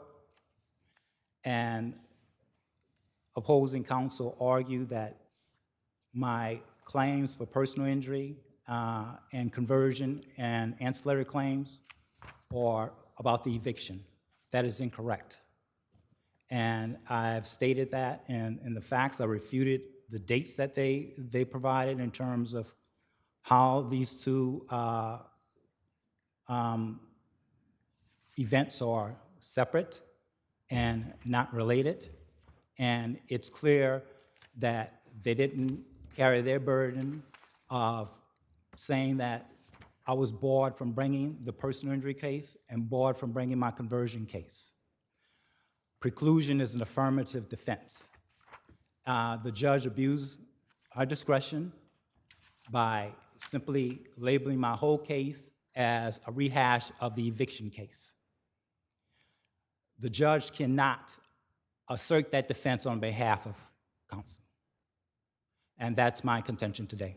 Thank you. Okay, thank you very much. We'll hear from the respondents, and you'll have a few more minutes to respond. Thank you. May it please the court. My name is Ira Feinberg of Hogan Lovells, and I'm representing 5 parties on this appeal: New York University, one of its employees, Aaron Lynch, one of its former employees, Franklin Diaz, and the Cushman and Wakefield firm, which is the leasing agent for NYU at the Washington Square Village apartment, and one of its employees, Michael Broderick.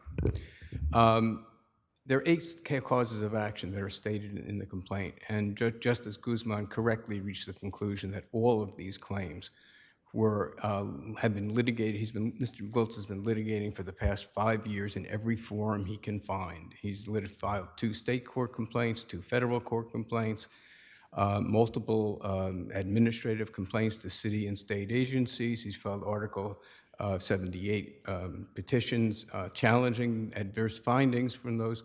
He's been before this court 3 times before, and this court has rejected his claims. As to his position now, I don't know whether he's limiting the causes of action he's trying to raise right now, but each of the causes of action is barred, and that includes his personal injury claims and his property claims. The personal injury claims in the one of the administrative proceedings was something he filed with the the State Division of Human Rights, and they did a thorough investigation and found that that there was no probable cause to believe that he was the victim of any kind of discrimination. And also, in the course of that, and by the way, this court denied an Article 78 petition, or rather, this trial court did, and this court affirmed that ruling and found that NYU was entitled to evict Mr. Wiltz from the apartment, and that the DHR's findings were fully supported by a thorough investigation. They also found that, as to the personal injury, that Mr. Wiltz had refused to allow NYU employees to enter his apartment to try to address this leak in the apartment on 15 occasions. And that factual finding is collateral, Mr. Wiltz that precludes his negligence claim. And Mr. Wiltz is collaterally stopped from challenging that factual finding, which was made against him and which has been affirmed by the courts. Similarly, his nuisance claim, which relates to the same water in the apartment issue, is precluded because the housing court determination that he had no legal standing to be in the apartment in order to bring a nuisance claim, you have to have legitimate basis for being in the apartment in the first place, and so that claim is also precluded. Mr. Wiltz raises claims under General Business Law, Section 349, but that statute only applies to deceptive conduct that is directed towards consumer, and housing claims of this sort do not fall within the scope of that statute. He also makes an argument about this under what he calls state RICO, but that statute does not include any private right of action. So finally, as to the conversion claim, he also included that claim in his first state court action that was removed to federal court, and the federal court held a hearing on that very issue, and the transcript of that hearing is in the appendix that the respondents submitted. And in that hearing, it came out that Mr. Wiltz had been permitted to return to the property to look for the items that he had stored in the basement storage area and had been unable to find them. There is simply no reason to believe that NYU is continuing to hold any property of Mr. Wiltz's at this point in time. So if the court has any questions, I'd be happy to answer them. Otherwise, we'll rest on our papers. Thank you, counsel.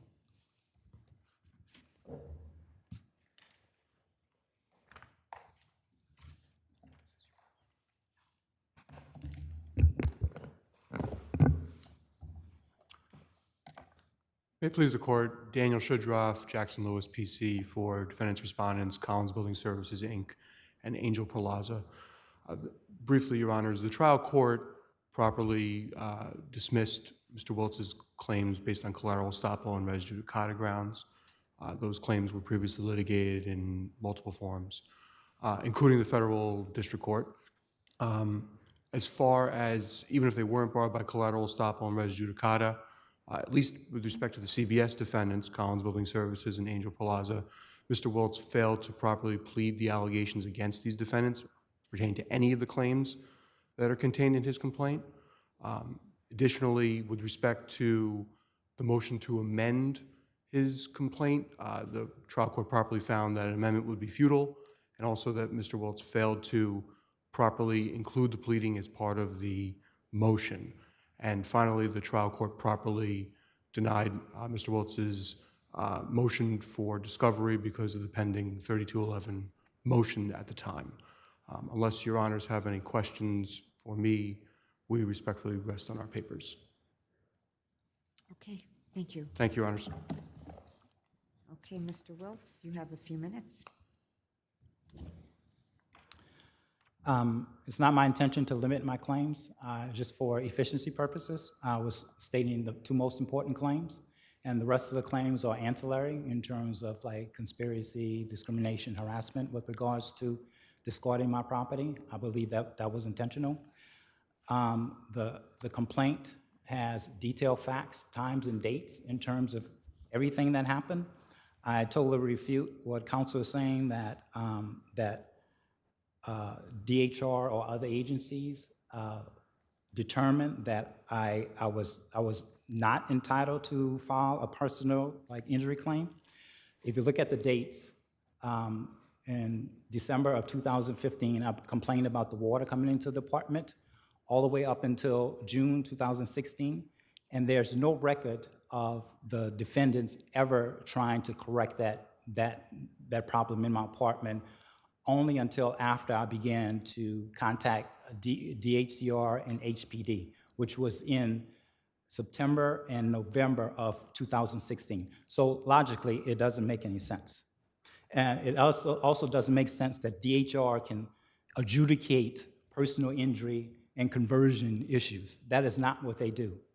And they have not specified anything in terms of like the dates that I've challenged in terms of when the injuries occurred and when NYU was trying to get an apartment. That was like much later after my injuries and after HPD and DHCR issued sanctions against the landlord.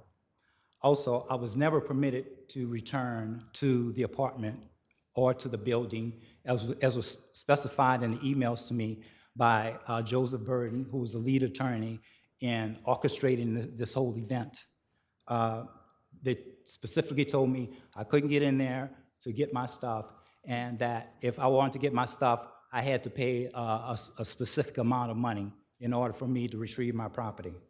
The facts are there in my initial complaint and in my amended complaint in terms of covering the elements of all of these claims that I'm like specifying. So I fail to see the purpose of the presentation done here today. Last only thing I would say is that the Court of Appeals in La Rosa basically states that judges should be mindful about rigidly applying preclusion rules, and you should look at the individual cases, individual facts, transcripts before you deny someone's day in court. Because I was denied my day in court for the eviction because of misconduct, I would like my day in court. Thank you. Thank you. Okay, thank you all. We will certainly take another look at these papers. Have a nice afternoon. The next case, Salinas, we just have the appellant here.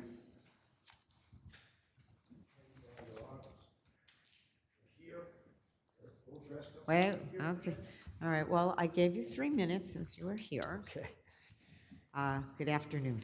Good afternoon. For the appellant, Josie Accessories, Alan Russo of Russo and Gould. Good afternoon. Thank you all for your patience. As you probably know from reading the papers, this is the second time we're here on this case. The first time you guys did the right thing, at least in my judgment, and you dismissed the plaintiff's case. It got sent back by the Court of Appeals on the single issue of whether or not the plaintiff's expert testimony or expert submissions were sufficient to dispute the plaintiff's own testimony as to how the accident actually happened. The plaintiff insisted in her testimony in the court below that when using this pot holder to remove biscuits from the oven, she was nowhere near where the heating element was in the oven, and then suddenly the mitt ignited. Their own expert said that's impossible and blamed the fact that the mitt must have made contact with the 1600 degree heating element that's at the top of this oven So, to cause the counsel, ignition. I'm sorry. Yes. You represent the defendant, Josie Accessories, right? Yes, we're not the manufacturer. We're actually, and that's another issue, we're actually the Okay, designer. so in looking at the photographs, I saw that the pot holder in question said 100% cotton, but the affirmations from the, let's see, from Mr. Hall, who was the engineer for the plaintiff, said that no, the pot holder contained polyester. It had a polyester fill. Am I correct? He said it had polyester stitching, I believe. Stitching and a fill, both.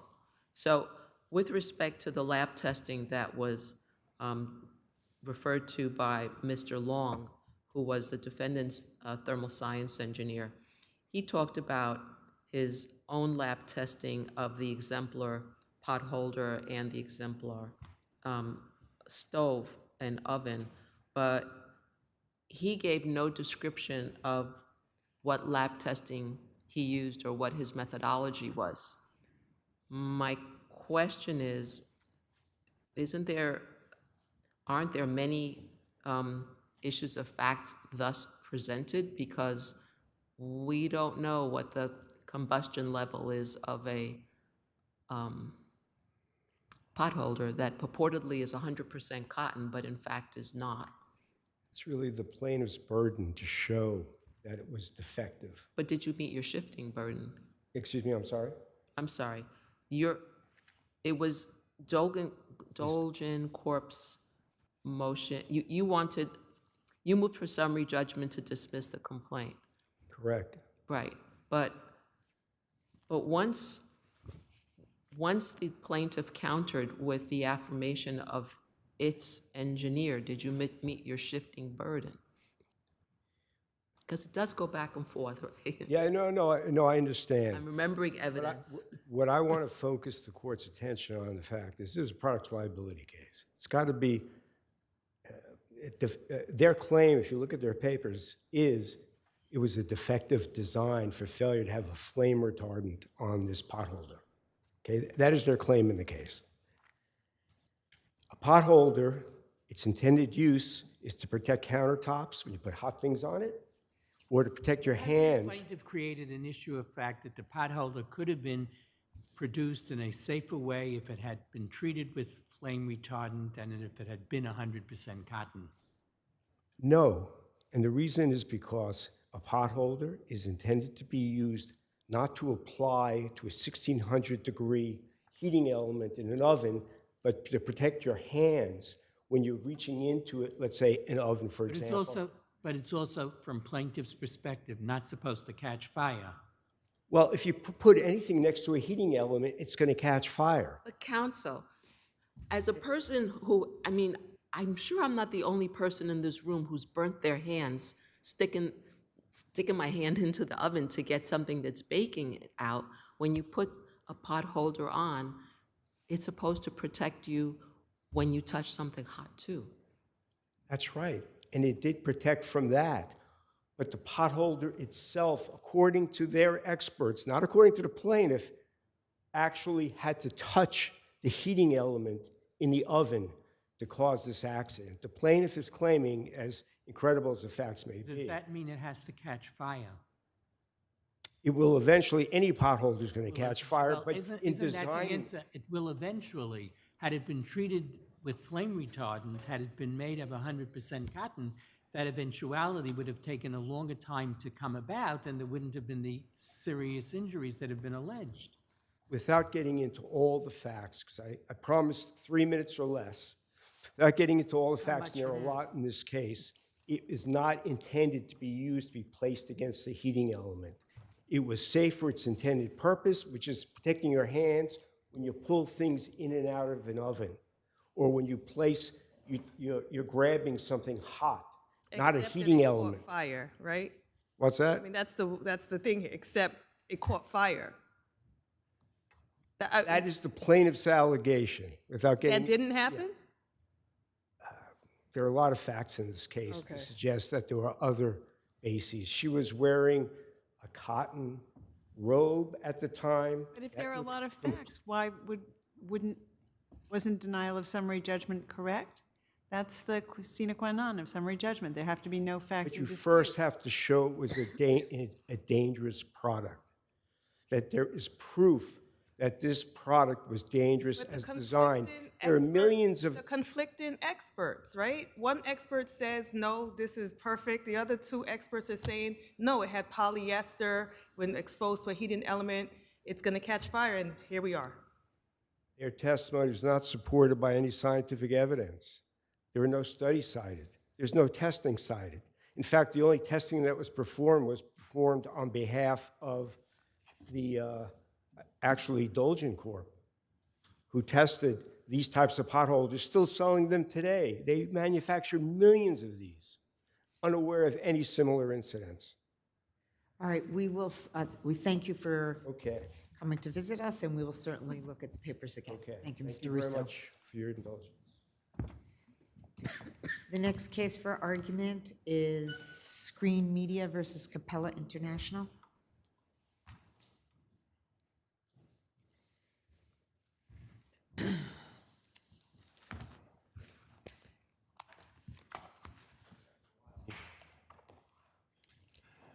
Good afternoon, Your Honors. May it Good please the afternoon. court.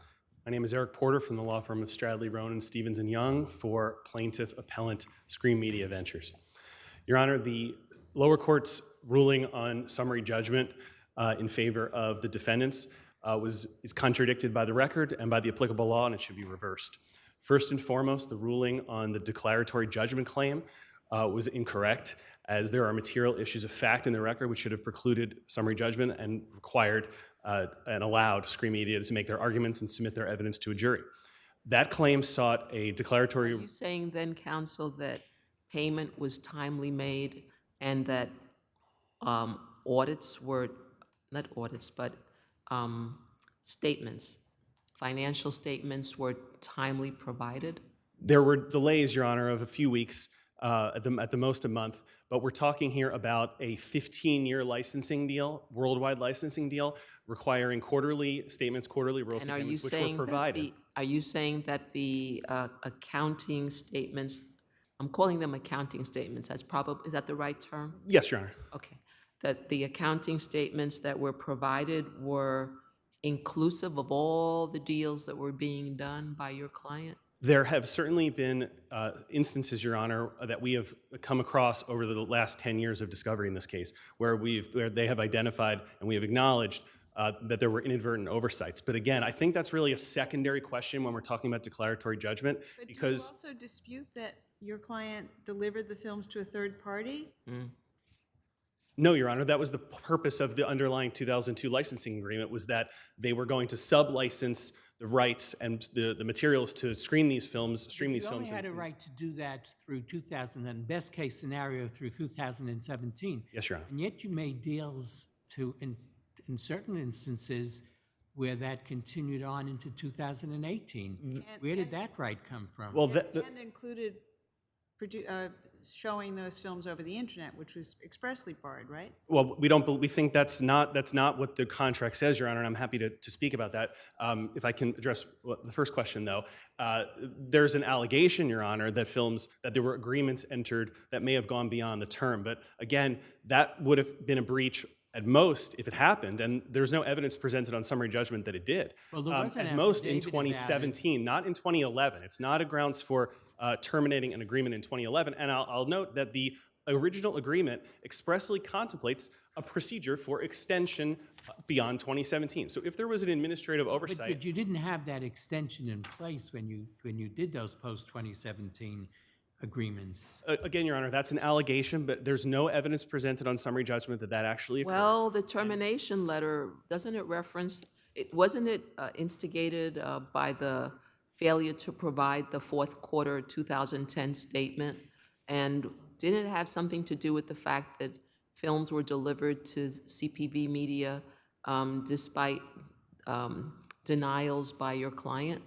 No, Your Honor. The record reflects that, in fact, Screen Media reported its arrangement with CP Media and accurately reported the amount of revenue it received from CP Media. The dispute regarding CP Media was that Mr. Hartman believed that more money had been received from CP Media than Screen Media had disclosed, and the record reflects that that is not the case. Screen Media only ever received 20% of the revenue that was contemplated in that sub-licensing agreement, and that's the amount that was disclosed.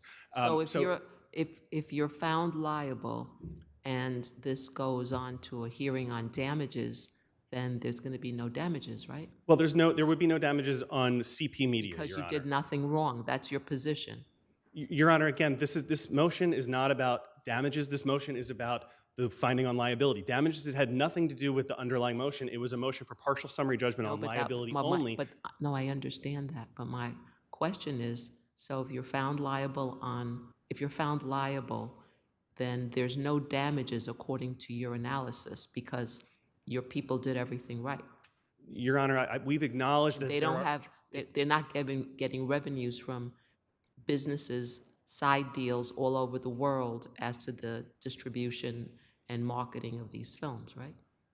That has never been what we said, Your Honor. We've acknowledged in our papers that there have been instances where certain revenue was inadvertently not reported. That didn't happen with CP Media, but there are literally hundreds, if not more than 1,000 of these sub-licensing deals. But what's important for this purpose of this... And was there an accounting as to all of those deals? That accounting was provided during the course of the case, Your Honor. It was provided again. Before the termination letter issued, was an accurate and full accounting provided? The Screen Media was providing the accounting statements, quarterly accounting statements that were accounting for all the revenue that they were receiving, Your Honor. But if I may just have an opportunity to address this declaratory judgment issue. What matters here is that there are material questions of fact in the record as to the effect of that purported termination letter in March of 2011. We have emails that Mr. Hartman sent to Screen Media in December of 2011, 8 months after he purportedly terminates this agreement, where he says, hey, you guys have to send me the latest accounting statement. You have to send me the latest check. How is that consistent with the idea that this thing was terminated 8 months before? A year and a half after that, October of 2012, Mr. Hartman sends another email to Screen Media. Screen Media had been continuously operating under the agreement, and again, Mr. Hartman had been demanding that he continue receiving those accounting statements and checks, which continue being provided. Your position is that all the revenues that were owed let me get this right, the defendant were provided by your client, the plaintiff? Again, Your Honor, I'll say it again. We have acknowledged that there were certain inadvertent underreportings, but a breach of the contract, even if it... How much of the underreporting are you acknowledging here? I don't know I don't understand, Your Honor, how that would be relevant to a summary judgment motion on liability.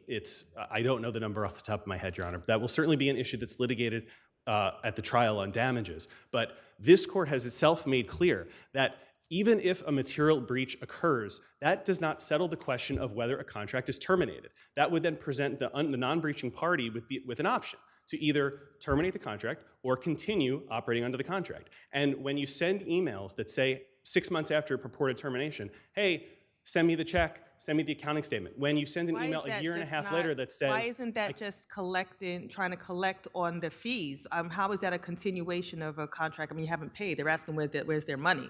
But it's not money, Your Honor, from before the termination. He knows that Screen Media is continuing to distribute these films. He asks for all the information on the continued distribution. He asks to receive the statements. He asks to be paid. A year and a half later, he says, if I don't get the information I'm requesting on what I acknowledge is your continued distribution of the films, I'm going to terminate the agreement. How can you terminate an agreement that's already been terminated? Our only point, Your Honors, is, respectfully, that there are material questions of fact here. We're not trying to sell the court on a particular story at this stage. Our point is there are multiple interpretations of what this March 2011 letter means. We believe it was never intended to terminate, and it didn't terminate. We believe it was a negotiating tactic, and that both parties understood that they would both continue to operate under the agreement. And these emails, these communications in the record, and by the way, the lawsuits that he filed against third parties and the deals he made with other distributors that delayed the rights he was granting until after 2017, all of that supports the idea that there are material questions of fact here in the record that should not have allowed for summary judgment. Okay, let's hear from your adversary, and you'll have a few moments. Thank you. We still don't know. Well, first of all, who are you? Oh, I'm sorry. How to introduce yourselves to me. I'm Mark Leibowitz. I represent the respondents. Counsel, before you get started, can you just address the election of remedy issue, right? You guys continued with this contract as opposed to, well, that's what's being alleged, right? By sending the emails, continuing to collect, not bringing a lawsuit immediately, you, in essence, had actions that would lead to believe that maybe there is a question of fact as to whether or not the contract continued. Well, we terminated. They had the deliverables and refused to return them. We wrote to them, we're terminating. Our lawyers then wrote subsequently, said we're terminating. If you look at the record at 200, the Rowan and Rubin letter outlines 5 categories of breach and asks for a return of deliverables. But that doesn't answer the question of what the impact was on that letter, whether that letter was in some way vitiated by your conduct 6 months later and a year and a half later and saying, yeah, we know you're still distributing our films, give us the money and give us an accounting. But they have to account if they're collecting. And we knew they were still distributing the films because they refused to stop. But then you said, but then the letter from your principal said, if you don't stop doing this, we're going to terminate. So does that have any? That was about wait. So does that have any impact on how we are to understand the 2011 letter? I don't think so, because the emails he refers to are in the context of working out a settlement, a new deal, where they would have certain restrictions placed on them. My client never said, we're undoing the termination, we don't mean it. In fact, they knew my client meant the termination because they sued him for defamation for saying that he terminated. My client then tried to work it out and they refused. Then they sued first and said, you are unable to terminate this agreement because we paid you a minimum guarantee. And they sued him for defamation for saying that he terminated. My client then sued back and said, we would like a declaration that the March 11th termination was valid. They didn't ask for a declaration that it wasn't. And we sued for breach of contract. And there's plenty of evidence in the record that these breaches were existing and ongoing in 2010 and 11 and on and on. So Judge Borak's decision that finds for also breach of contract, it really is a distinction almost without a difference, because the breaches that Judge Borak refers to, not in the declaratory judgment portion, are breaches that were occurring in 2011. So even if you ignore the declaratory judgment, Judge Borak found that they were breaching the agreement in 2010 and 2011. They were distributing through streaming on their own sister company beginning in 2011, and they hid that until 2019. We had to go through 3 financial sanctions against the appellants in order to get them to produce documents, and they still never completed. Counsel, your adversary says that these inadvertent omissions from their accounting statements were really de minimis, and that you really didn't mean what you said in the termination notice, and that is evidenced by all of the interaction thereafter. They were just de minimis, and you really forgave them because you continued to correspond with them. We didn't forgive them. We never forgave them. We wanted our deliverables back. It's impossible to unscramble this egg that is a 15-year distribution agreement. They had entered into, as my adversary says, hundreds of licensing agreements, many of which they never disclosed. Those were with third parties who were sending money to Screen Media. Then Screen Media had to account to us. After the minimum guarantee, we didn't get paid. So then we audited in 2010. And after that 2010 audit, my client terminated. And they refused to return the deliverables and kept distributing. We couldn't go around the world and undo everything. So what we did was we told them— You told them to pay you directly, correct? No, we didn't. No. We told Screen Media, we're terminating. We would like you to return the deliverables and continue to pay us out on deals you've already done, because you'll still be collecting that money, and do no more new deals. They refused. While we were working out, trying to settle, while my client was trying to settle, I wasn't the lawyer at the time, he did write some emails that said, and if you don't pay on time, I'll be able to terminate. These were in the context of trying to reset things going forward and have a workable relationship, which couldn't happen. But this bit of mind reading— You say they're saying, well, how could you have validly terminated in March if afterwards you say, and if you don't do this, you're going to terminate? Aren't you giving them additional chances? My client was not doing that. These were all in the context of a settlement and moving forward. Then when they sued and said that your termination was a breach, they acknowledged that they knew we terminated, because their entire lawsuit is based on saying terminating this agreement is a breach of the agreement. So what they did was they then said, now we're going to arrogate to ourselves the right to say you've breached. And by saying you've breached, you've defamed us. So we're going to have some claims against you for money. So now, for the next 12 years, we're going to collect all your money and never give you a cent, because one day you're going to owe us money for defamation. And that's what's been happening here. You've been litigating this for 12 years. Judge Borak had to sanction them 3 times in order to get them to produce documents. He conditionally granted a motion to strike and said, make a motion for summary judgment, and rather than striking, because that's a more solid decision. We did that. And he gave us summary judgment based on his knowledge and his experience with this case. He knew we weren't engaged in a negotiating tactic during the termination, but he also understood that to undo hundreds of distribution agreements with third parties was going to be impossible. So we were stuck, and they took a risk. It was their gambit. They could have started turning over money to us that they knew they owed at any time. Their gambit was, we're never going to pay you another cent. And that's what they did. If I could just say one thing, 30 seconds. He raises a new issue in the appeal about these these lawsuits in federal court against third parties. And why did we wait until the end of the deal to do that? If that must be evidence somehow that we never intended to terminate. The reason we only sued third parties after 2017 was because they're responsible until 2017 for the money they collected from those parties. Thank you, counsel. Thank you.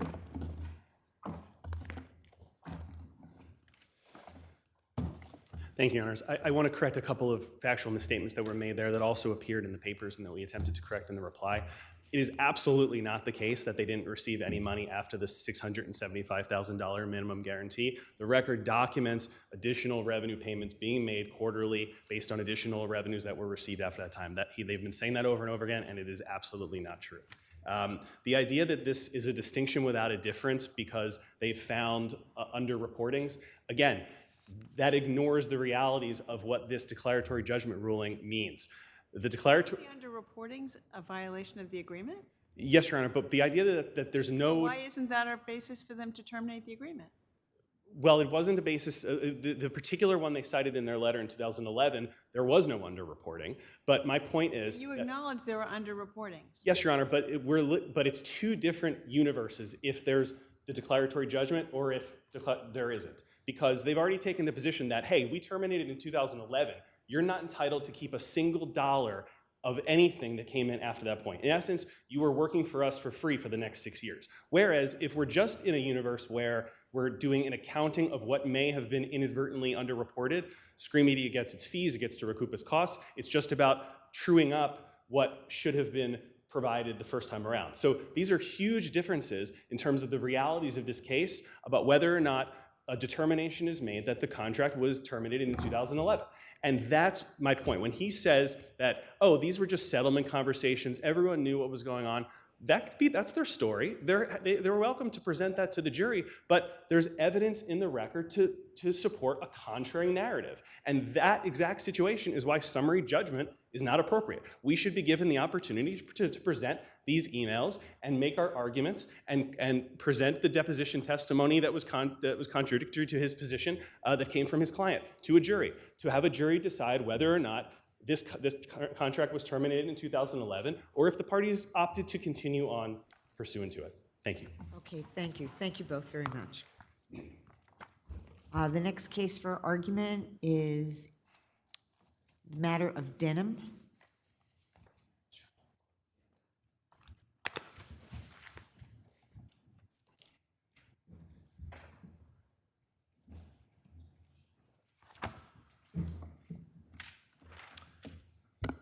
Good afternoon, Your Honors. May it please the court, Philip Young here on behalf of the appellant ACS.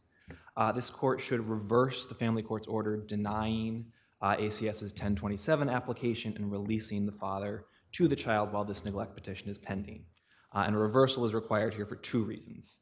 First, the father's serious act of domestic violence, which he did while holding the child in his arms, placed the child at imminent risk of harm. And then second, the conditions imposed by the family court in its release order were insufficient to mitigate the risks to the child here. So to start, the family court agreed with ACS that it had presented sufficient evidence of imminent risk to the child. This was a domestic violence incident where the father attacked the mother in the hospital a day after she gave birth, pushed her to the ground, punched her until she bled, and was doing this while he was holding the baby in his arms. The baby. She was recuperating from a cesarean section, yes? That's correct, Your Honor, yes. And he was holding the baby in his arms, and according to the mother and the aunt, he was allowing the baby's head to bounce and move around and dangle during this incident. A nurse called the police, the father was arrested, and an order of protection was entered against him. This is the classic type of situation. That criminal court case was dismissed, wasn't it? It was dismissed, Your Honor. It What was was the reason for that dismissal? The dismissal was on speedy trial grounds, Your Honor. I think the father in his reply brief suggests that the dismissal was because the mother failed to sign a deposition. I'm not sure where she's getting that information. What the actual dismissal says is speedy trial grounds, not on the merits. Well, that would be because the people wouldn't be able to prosecute the case in a timely fashion, right? That may be the case, Your Honor. All I have before me is the one-page dismissal that says speedy trial grounds. Okay. With respect to the conditions that were imposed on the father by the court, were any services mandated? Sorry, say that again, Your Honor? Were any services mandated? In the order, no. I mean, that's one of our problems as well, that the release order didn't mandate any services for the child.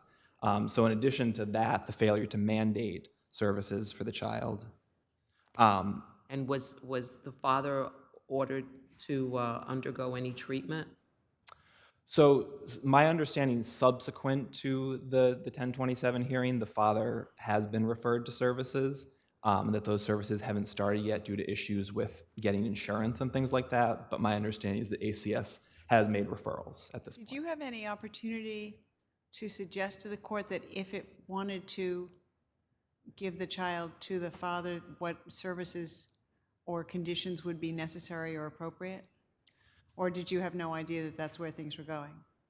No, I think we did have an opportunity. I would say we arguably had an opportunity to do that. I mean, we were presenting our case at the 1027 hearing, and we were arguing that the child should be remanded to ACS. Right, but did you argue in the alternative that if the judge did not remand, that necessary conditions and requirements on the father would include that he live with the aunt or that he attend parenting classes or anything else? I don't think there was a specific colloquy about that issue, Your Honor. But regardless of whether or not the plain text of the order is just insufficient here to protect the child for all the reasons. So what level should we afford the family court deference in this situation? Well, the standard here is abuse of discretion, and our argument is that the family court abused its discretion here in light of I think I'd point to Cacique is one case, and then matter of Nicholas O., both situations where this court has held that it's an abuse of discretion by the family court to release the child to the parent before the parent has completed these types of services that are necessary to address the substantial risk of harm that the parent poses to the child. Were there allegations of domestic violence before the hospital incident?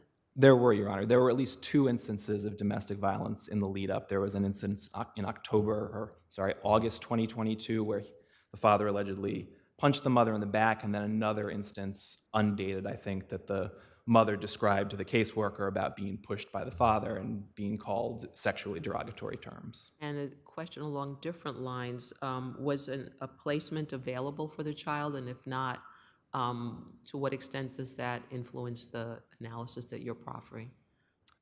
Well, so I don't think it influences the analysis we're proffering because, so at the time... There was no placement available at the time? At the time, there was uncertainty about what the right placement was. Subsequent to the 1027 hearing, the child has been placed with the aunt, but at the time, I think there was some uncertainty about whether or not the aunt was a suitable resource, and ACS was investigating that. Thank you. Thank you, Your Honors.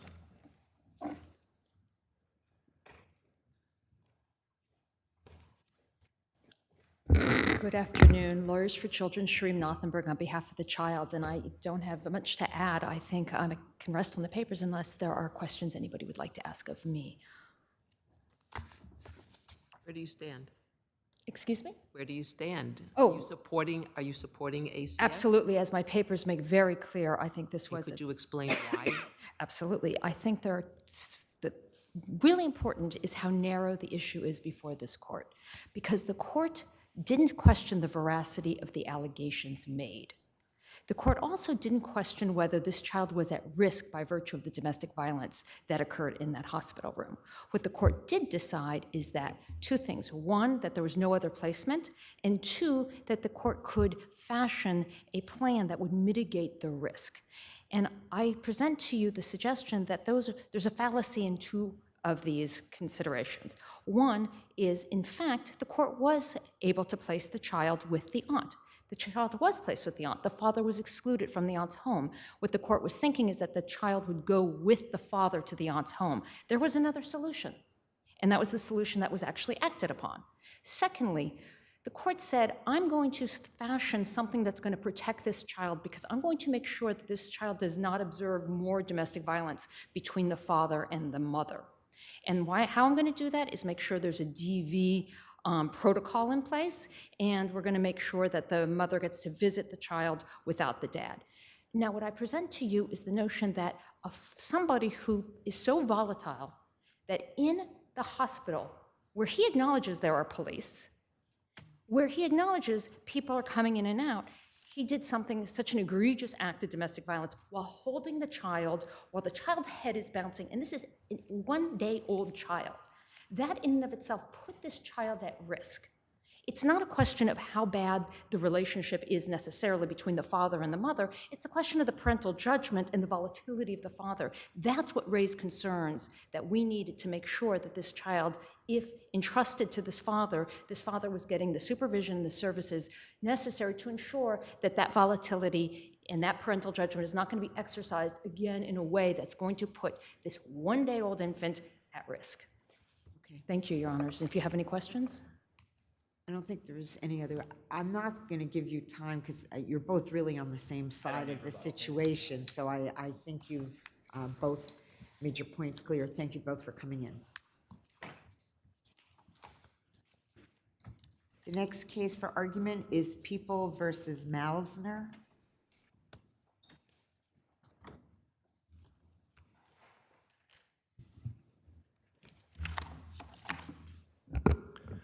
Good afternoon. Good afternoon. My name is Florian Midel. I represent the appellant Lothar Melzner. As the court knows, the difference between a level 1 SOAR registration and a level 2 is huge for the registrant. For level 2, his face, his name, his crime become available to anyone with an internet connection. It is truly a scarlet letter, and it should be reserved for those, or it should at least it should not be used for those cases that fall on the mild end of the spectrum in these cases. So why does this fall on, you said mild? Mild. Really? So here, the defendant was using a Tor browser, which isolates websites so that third-party trackers can't follow the viewer, and even cookies are automatically cleared at the end of the session, as is the browsing history. So in this situation, the defendant accessed and downloaded in the course of 4 years at least over 27,000 pornographic images of children and 13 videos. And I'm not going to go into what the videos contained or what the pictures contain because it's pretty bad. So why would you call this on the mild end of the spectrum, and why are you saying that the public, because remember, it's not the burden upon the defendant, it's the safety risk to the public that's at issue. Why are you saying that this shouldn't be a level 2? Well, Judge, let me address all that. It is on the mild end of the spectrum for these reasons. Unless you find, as the Bronx DA's office tried to argue at the SOAR hearing, that all child pornography cases are aggravating, which is obviously incorrect, the nature of the material has to be the primary factor the court should consider. Well, it's not just that, right? There has to be a certain amount of photos. Here we have, say, more than 100, maybe 10,000. Here we have 27,000. It has to be something over 6 months. Here we have a 4-year period that's alleged. And as my colleague indicated, we have this special knowledge of the IT and how to navigate the dark web. The nature of the images, I mean, that they are what they are. So just based upon the position statement, why? Well, two things. One, as the Court of Appeals said in Galati, the position state is not something that any court needs to follow. The guidelines are what the court should follow. The position statement really has no impact, or doesn't have to have an impact on the court. And that's true, and it's logical, right? If you look at the factors that are in the position statement, they're so ambiguous and open to interpretation. What does it mean, the nature of the material? That depends on the context. What does it mean more than 10,000 when you have It says, 27,000? the position statement says more images are worse than fewer. For example, more than 10,000 is worse than less than 100. Of course, that's obvious. But that doesn't mean that it is a bright line that suggests that if it's more than 10,000, it's necessarily aggravating. And as I said in my papers, the number of images cannot be divorced from their content. And Your Honor, Well, there were also videos, were there not? And there were very few videos, a handful of them. Well, 13 videos, weren't there? Right, 13 videos, but comparatively. And one of them was of a 6 to 8-year-old girl who was engaged in sexual conduct. Judge, I think that the point is, and it was made clear in the federal court, it was made clear at the SOAR hearing, is that compared to the cases that you've seen, the images were here all of children, and look, we're talking about a crime. We're not talking about, we can all agree that it's a crime and that's repulsive, right? But it's still, you still have to look at it in terms of a spectrum. The images here were images of single images of children posing in some sort of sexually suggestive way.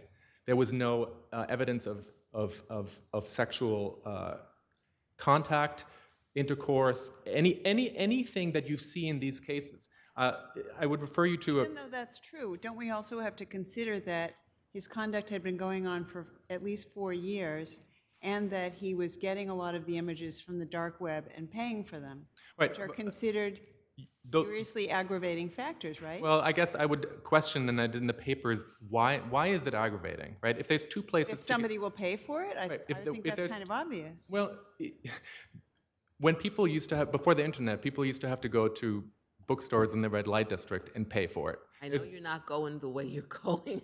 I'm saying he was busted at the airport because not only didn't keep it at home, he traveled with these images too. I think the point is there's two places to get this kind of material these days. It's on the dark web, it's on peer-to-peer networks. Peer-to-peer networks in some ways are far worse because they include sharing, distribution, there's communications between the people on peer-to-peer networks. People who seek this material, and again, we're talking about he's been convicted of this crime, but people who seek this material go to where it exists. There's nothing particularly difficult about accessing the dark web. As we indicated in the papers, all you need to do is download a Tor browser and use it like Google. You do realize that the issue here is safety to the public.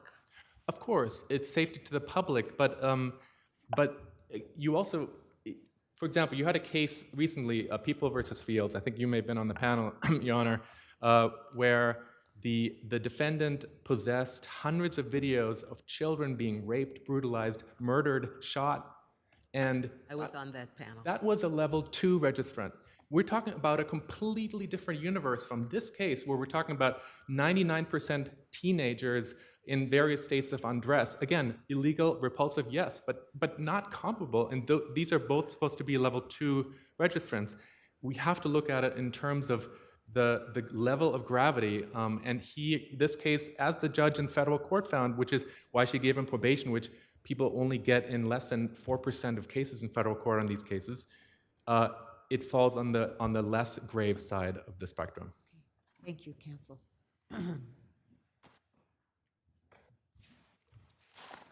Good afternoon, and may it please the court. Paul Anderson for the people.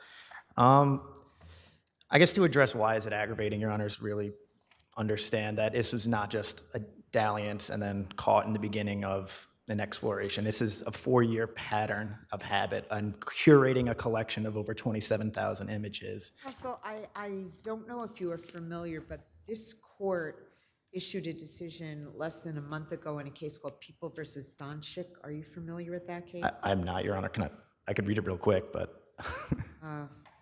It was a similar type of a case, and the same judge had the SOAR hearing, and there the RAI gave him 70 points, and there was a motion for an upward modification, and that was denied. It was a similar type of case, and I wondered if you were aware of it or with the distinctions. But no, Your Honor, but I think a good case to draw a distinction between would be People versus Gonzalez from 2020, in which this court, in which this court modified it to level 1, and that was the case in which I think the counsel relies upon. There was the sentencing judge at federal court. They provided the minutes, which had the statements of the federal prosecutor saying that this is a mild case and that's why it should be probation. They had the statements of the judge explaining why he's giving probation, and there was also thorough evidence of psychological evidence and records of why this person was less likely to offend. We have none of that here. We have the 4-year pattern, the thousands of images, counsel's assertion that trying to spin it, really minimizing the conduct, as which we argued in page 26 of the hearing, that this is really just an exercise in conduct minimization. This wasn't a simple dalliance. This was a long-formed habit. And if we were looking at Galati, which counsel invites us to, you had the testimony of the psychologist there for Galati, who was explaining that when you have a giant collection like this, it's fueling a compulsive cycle in which the person wants the novelty of previously unseen children. And that's what we have here, and that's why it's an aggravating factor. And additionally to the idea that we can kind of make this an equivalent to adult pornography, that's also addressed in Galati, in that this is every image, every item of child pornography here is a memorialized sex crime and exploitation here. And that's it's inherent in the video itself when you have the adult directing the child what to do. And all of this was in front of the court, who also had evidence of his own statement made to federal agents saying that he was offered the services of a 15-year-old prostitute in the Dominican Republic and declined based on the price. He also now claims that was an incomplete statement, but doesn't deny that the statement was made here. And so having all of this in front of the SOAR court, these were aggravating factors. This level 2 is appropriate. And if down the line he does well in treatment, he can move for modification at a different proceeding. But here, this What about his claim that mitigation would be found in his participation in sex therapy and also his relationship, his adult relationship that has been revived with his significant other? Well, in terms of the sex therapy, the therapy as a mitigating factor, we really don't have much in the record here other than him saying that he's been participating in it. We don't have any records from the actual treatment itself. And in fact, if you look at the case summary, he doesn't go into, or the board didn't have the full report from the psychologist. It was redacted. And also, when he was interviewed by pretrial services, or federal pretrial services, on advice of counsel, he was told not to go into portions of his treatment here. So there really isn't anything to hang the hat on as a mitigation factor here. And essentially, at the end of the day, level 2 is appropriate for this offender. And on the record before the court and in the future, he can move for modification. So, counsel, I have the advantage of having Donna Sheck here. Okay. And it says here that in granting the people's request for an upward departure to level 2, the court implicitly invoked 4 of the factors enumerated in the position paper. In particular, the court granted the upward departure based on 1, number of images possessed, 2, the length of time the offender has been collecting, viewing child pornography, 3, paid subscriptions, and 4, the nature of the images. And then the court said, our review of the record persuades us that the court should not have relied on the number of images factor or the length of time. It said that the upward departure imposed was based in part on the finding that defendant admitted that his collection contained over 100 images. And then at the end it says, because there is no known original source for the allegation and the record affirmatively indicates that the defendant made no admissions regarding the particulars of the offense. The allegation that defendant possessed more than 100 images is not supported by clear and convincing evidence. And then it modified to 1. Is that a Bronx County case? Huh? Is that a Bronx County case?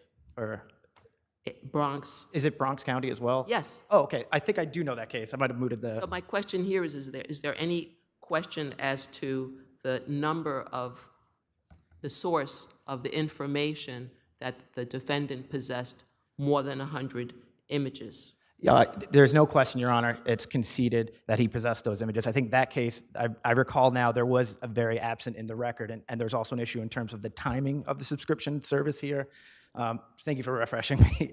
But here, there's no factual question at all. None was raised below. And I think in that case, there was also places in the record that indicated that he did not make any statements. He had refused to. Exactly. Here, there's a full record of that statement and his participation in the economy of child pornography in this case. So we ask that you affirm, Your Honors. Thank you.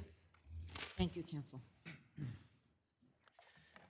Your Honors, the fact is that in this case, the presumptive level was level 1, and the law is clear that an upward departure has to be the exception, not the rule. Counsel, how do you deal with the fact, as counsel said, that even though these children were not photographed doing anything, that the very fact of their being photographed in a sexual way constitutes exploitation of those children? There's no dispute, Your Honor, that any imagery of child pornography is an exploitation of children. So why would we say that one is worse than the other if they're all exploitation?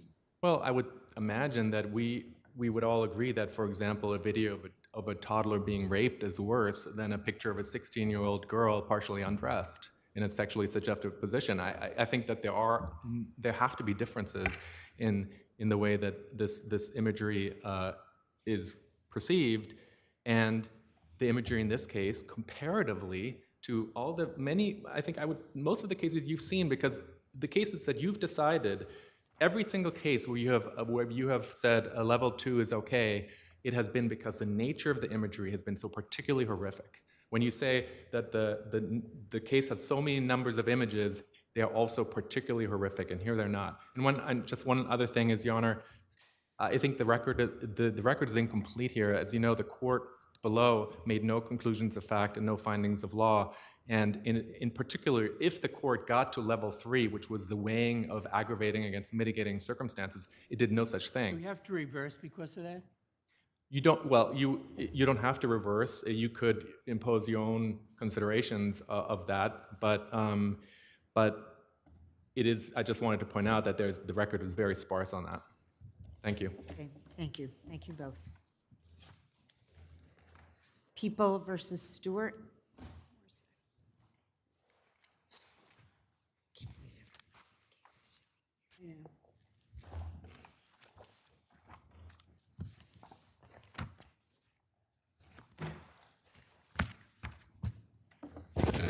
Excuse me. Good afternoon, Your Honors. Natalie Ray of the Legal Aid Society for Mr. Stewart.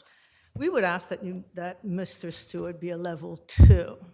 So the first question is whether the court made a mistake in giving 10 points under factor 13 for unsatisfactory conduct while confined.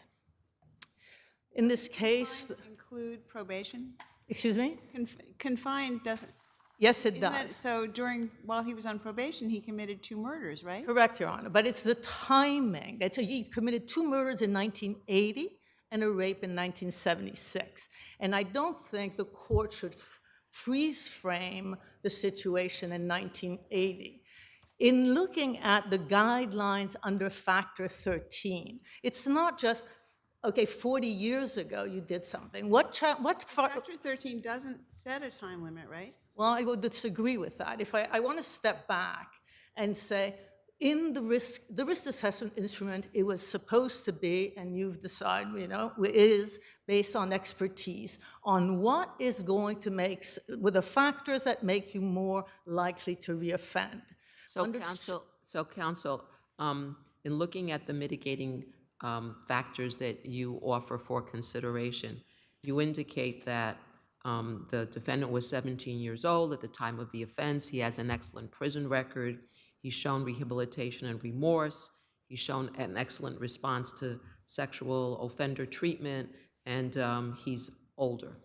Okay, but this was a gunpoint rape. In 1976, Your Honor, when he was 17 years old. Correct. But that's for the downward departure. So if I could just get a few points up to factor 13. The guidelines make 2 points. The purpose of 13 is failure to adjust while in custody or supervision shows an increased risk of reoffending. That's the purpose of it, of factor 13. That's what the experts say. My client has 40 years in prison, an excellent adjustment. Counsel, Oh, sorry, you go ahead. So I was struck in your papers that in your brief, you explained how remorseful your client was for having committed the rape and how it was, adolescent judgment and so on. But there's no comparable explanation or discussion or remorse for the 2 murders he committed. So I was inclined to think maybe you were right, and then I read the whole brief and I thought, wait a minute, he doesn't seem to have any remorse or think that there was anything wrong with having committed the murder. I disagree, Your Honor. I disagree. We were at a SORA hearing, and that's what the question was, about his risk of reoffending sexually.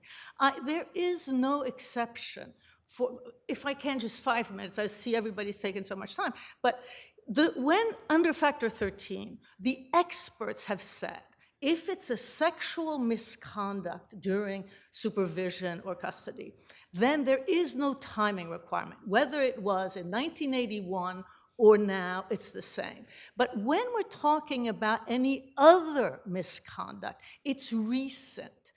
I think you would agree. So let me see if I understand your point here. The fact that when he committed this rape and he's on parole, he commits 2 murders because it was murder and not, again, rape, and because he spent 40 years in prison for murder, we should be looking at what happens that he was so good when he was 40 years in prison for murder? Yes. Yes, Your Honor. Really? Yes, because we were not the same people in 1980. He got out, he's on parole. What does a parole release decision say? Strong programming, good disciplinary record, rehabilitation and remorse, that's in my papers, that he developed the tools so that he is likely to remain at liberty without violating the law. we can't ignore that also. We can't ignore the 40 years where the release board says as to the During murder. that whole time. Excuse me? He was in prison during that whole time. This is what but we can't, if you think. How long has he been out? Okay, this at the time, he was just getting out, right? That's when the SORA hearing takes place. Right. But if we don't believe in the rehabilitation of incarceration, then we should have the SORA hearing in 1980. I agree that in 1980, had he had SORA existed, had he had a SORA hearing, this would have been bad conduct. So, counsel, the adjudication was in 2019. My Correct. question to you is, how long has he been out? Now, since 2019, 4 years. Since 2019? Correct. And his record has been clean all this time? Yes, yes. And you think that's a factor that we should consider? I think that we can't, that to consider 40 years in prison. Is it to horse the record? Right now, I'm going on what is in the record, but I think that it's a mistake because with the risk assessment instrument that we have fought and challenged on so many levels. Just finish up, okay? Just finish up just answer the question and then we're finished. No, but I mean, I'm just going to repeat the same thing, that 40 years of very good custodial conduct must be taken into account. There's no exception for murder. We got it. Okay, thank you. Let's hear from your adversary. Good afternoon, may it please the court. Megan McLaughlin for the people. I just want to address a few of your Honor's questions.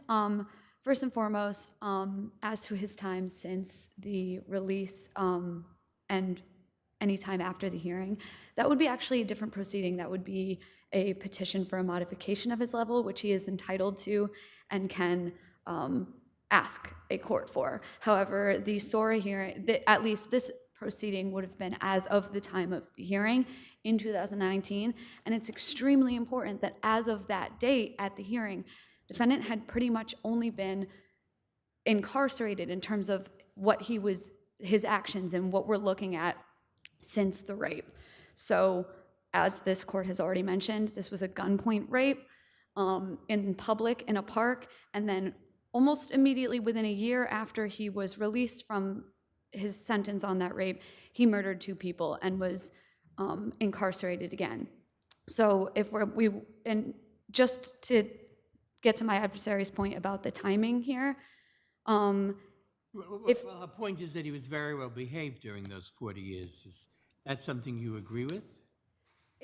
His conduct while in prison post-murder was, according to the board, well, the board would have said that no, because after the murder. According to the defendant, there were 5 tier 2 violations and 2 tier 3 violations during 38 years. Yes, so in terms of his confinement during his sentence for the murders, yes, his confinement was, the board would find satisfactory. However, the box in the RAI for his conduct while confined or supervised post-rape would have included those 2 murders. And that's the reason that defendant got those 10 points. And if we're going to discuss, as my adversary did, the guidelines for the SORA and the RAI, we should consider the fact that regardless of timing, whether it was 40 years ago, 70 years ago, a criminal conviction for murder would have garnered 30 points on the RAI, not 10, not even 20, as my adversary says, is more serious for a sexual conduct while confined. He would have garnered 30 points on the RAI had this been considered a past criminal conviction. It's your position that the 10 points on factor 13 are justified because the 40 years of rape are a reflection of 40 years for the murder are a reflection of his conduct while incarcerated on the rape and his conduct post being released from incarceration for the rape. His conduct, the box considering his conduct while confined or supervised is for his sentence post-rape. So yes, when he was released to parole, that would have been included in the time when he committed the 2 murders. So the board actually specifically noted in their summary that his conduct was otherwise, while incarcerated, satisfactory, but for while he was out on parole for the rape, the murders he committed. So instead of getting 30 points under Factor 9, he committed the murders after the rape, so he was only given 10 points under Factor 13. And so those were well justified, and defendant's level should remain a level 3. If there are no... Thank you. Thank you. You have 1 minute. 2 seconds. This was not a murder registration act. This is a sex offender registration act. It is not a box that's being checked. It's a fact that the board and the experts have decided whether or not this makes a person more likely to offend sexually. The answer to that is no. And the argument of the people that he could have had more had this been something else, they never made an upward departure.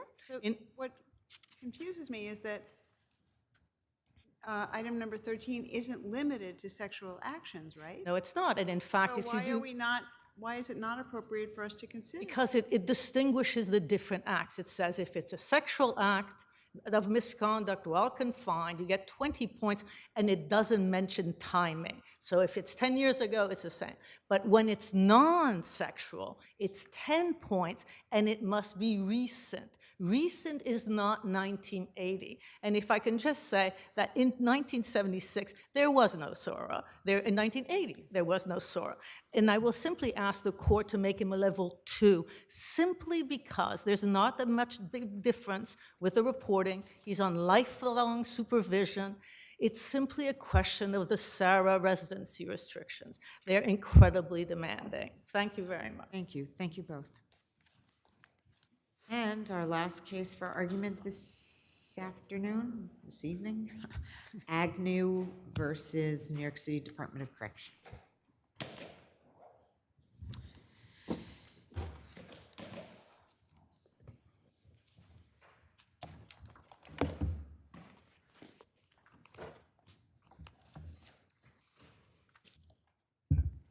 Good afternoon. Good afternoon, Your Honors, and may it please the Court. Amy McCampbell on behalf of the Appellant, Department of Corrections, DOC. Your Honors, this Court should reverse and purge the contempt. DOC showed that it corrected the sole deficiency identified in the contempt order, which was a lack of escorts impeding the production of detainees to schedule medical appointments. DOC showed that it fixed the problem. The proof that DOC submitted showed that during the purge period, out of over 42,000 scheduled medical appointments, only 186 were missed because of lack of escorts. That's a miss rate of under 0.4%. And Supreme Court credited that showing in finding that DOC, quote, had demonstrated it is committed to providing inmates with access to clinic appointments. And Supreme Court also found that DOC's showing constitutes substantial compliance on the issue of providing escorts for the number of scheduled appointments. And that was the only issue that the contempt order was premised on. That on the December 3rd order, Part A of the court's order indicated references to sick calls, which is what the contempt was about, producing for sick calls, not necessarily the clinic appointments.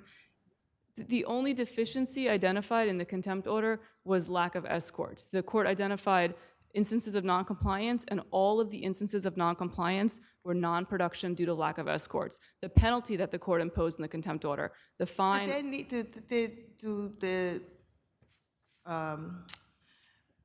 Are escorts needed for sick calls as well as to go to the clinic to receive the treatment?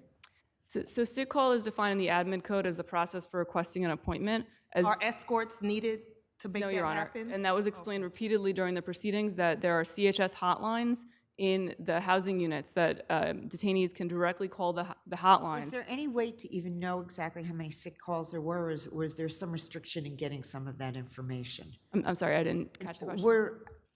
Was there a way to determine exactly how many sick calls there were during this period of time? I'm not aware of any data to that That's effect. actually the calls that are made?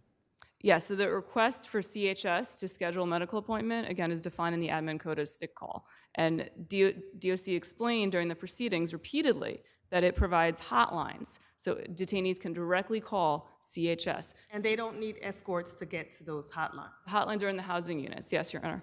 I think there's some housing units that are restricted, and my understanding is for some of those, CHS directly comes to those housing units to see if detainees need to schedule appointments. There were some allegations that petitioners made about access to the phone lines. DOC responded to those allegations, and then the petitioners never renewed those arguments. The contempt order, again, was solely premised on lack of escorts impeding production. And both parties agreed throughout the entire proceeding that that was the key issue here, and that was the only issue that was identified in the contempt order. And because the way to purge a contempt is by fixing the issue that's identified in the contempt order, here DOC showed that it had fixed the contempt. Now, what the Supreme Court... I'm confused. I'm confused by your language that was the only issue in the contempt order, because the contempt order says, among other things, that respondents' failure to provide or delay inmates' access to health services constitutes disobedience of the December 3rd, 2021 order, also known as the mandamus order. So that seems like a much broader statement than just a failure to provide escorts. So why didn't you appeal from that order? Your Honor, there's some general broad language in the mandamus order and the contempt order, but the only non-compliance that was identified was non-production due to lack of escorts. The court identified instances of non-compliance, and all of those were non-production due to lack of escorts. The penalty was directly tied to non-production due to lack of escorts. When the court discussed DOC's arguments, the court said that DOC argued it didn't have enough escorts to provide detainees, to produce detainees to appointments, and the court didn't credit that argument because good faith efforts in the court's view were not enough. So all of the discussion... Are you referring specifically to the statements in the order on appeal that the parties agreed there are 10,061 instances of noncompliance with the subject order in December 2021 and 848 instances of noncompliance in January 2022, and that those were all had to do with escorts? Yes, Your Honor, that's page 16 of the record in the contempt order. All of those instances of noncompliance were non-production due to lack of escorts. There was no testimony about other forms of noncompliance during that hearing? During the contempt hearing? Yeah. The contempt hearing, again, Your Honors, as we've shown in our brief, it was focused on non-production due to lack of escorts. That was the key issue during the contempt hearing. That was what petitioners asked the court to grant contempt on that basis. And the court did in the order, and then DOC fixed that basis. Now, if you look at the purge order, what Supreme Court did was switch gears and decline to, it decided to continue the contempt based on an entirely new basis. The Supreme Court said that DOC needed to make a showing whether some appointments were not being scheduled due to a lack of escorts. Reflect how many sick calls there were in a typical day? Your Honor, I'm not aware of anything in the record that tracks the number of sick call requests that are made. Again, the detainees can directly call. So we only have information about scheduled clinic appointments? Yes, Your Honor. And we have the production numbers to those appointments, which DOC is required to track by law. And those have been the focus of this entire litigation, Your Honor. The stated basis of Supreme Court's order that DOC needed to make a showing about whether appointments were not being scheduled due to lack of escorts, that was an issue that was never raised by the petitioners. Is there anything that bars DOC from amassing data with respect to sick calls? I don't know the answer to that, Your Honor. It's not something that had ever been a focus of this proceeding. So what I'm asking is that could you have provided data to say that indeed sick calls were made available at each facility to all persons in custody a minimum of 5 days a week within 24 hours of a request or at the next regularly scheduled sick call? Well, we did submit testimony that the availability to request appointments was available. That was addressed at the contempt hearing. DOC's witness spoke to that. The affidavits that DOC submitted spoke to that. And petitioners' own affidavits said that there's a CHS hotline in the housing units that detainees can use to request sick call. So the availability of sick call was discussed in the record, and the parties agreed that this was how detainees could request sick call. And moreover, Your Honors, the appointments are scheduled by CHS. So to say that DOC needs to make a showing about why appointments aren't being scheduled, which is what Supreme Court said in the purge order, it doesn't make sense. It holds DOC responsible for something that it's not responsible for. Under the law, DOC is prohibited from screening sick call requests because DOC doesn't have the medical expertise to do so. So Supreme Court's purge order, and just one more thing, Your Honors, Petitioners haven't defended the stated basis of the purge order. They selectively quote the purge order to avoid addressing it. But the purge order, again, it holds DOC, it continues the contempt on a basis that DOC had no notice of. It's irrational. It doesn't even make sense. And for that reason, because DOC showed it corrected the sole deficiency at the heart of the contempt order, this court should reverse and purge the contempt. Thank you. Thank you.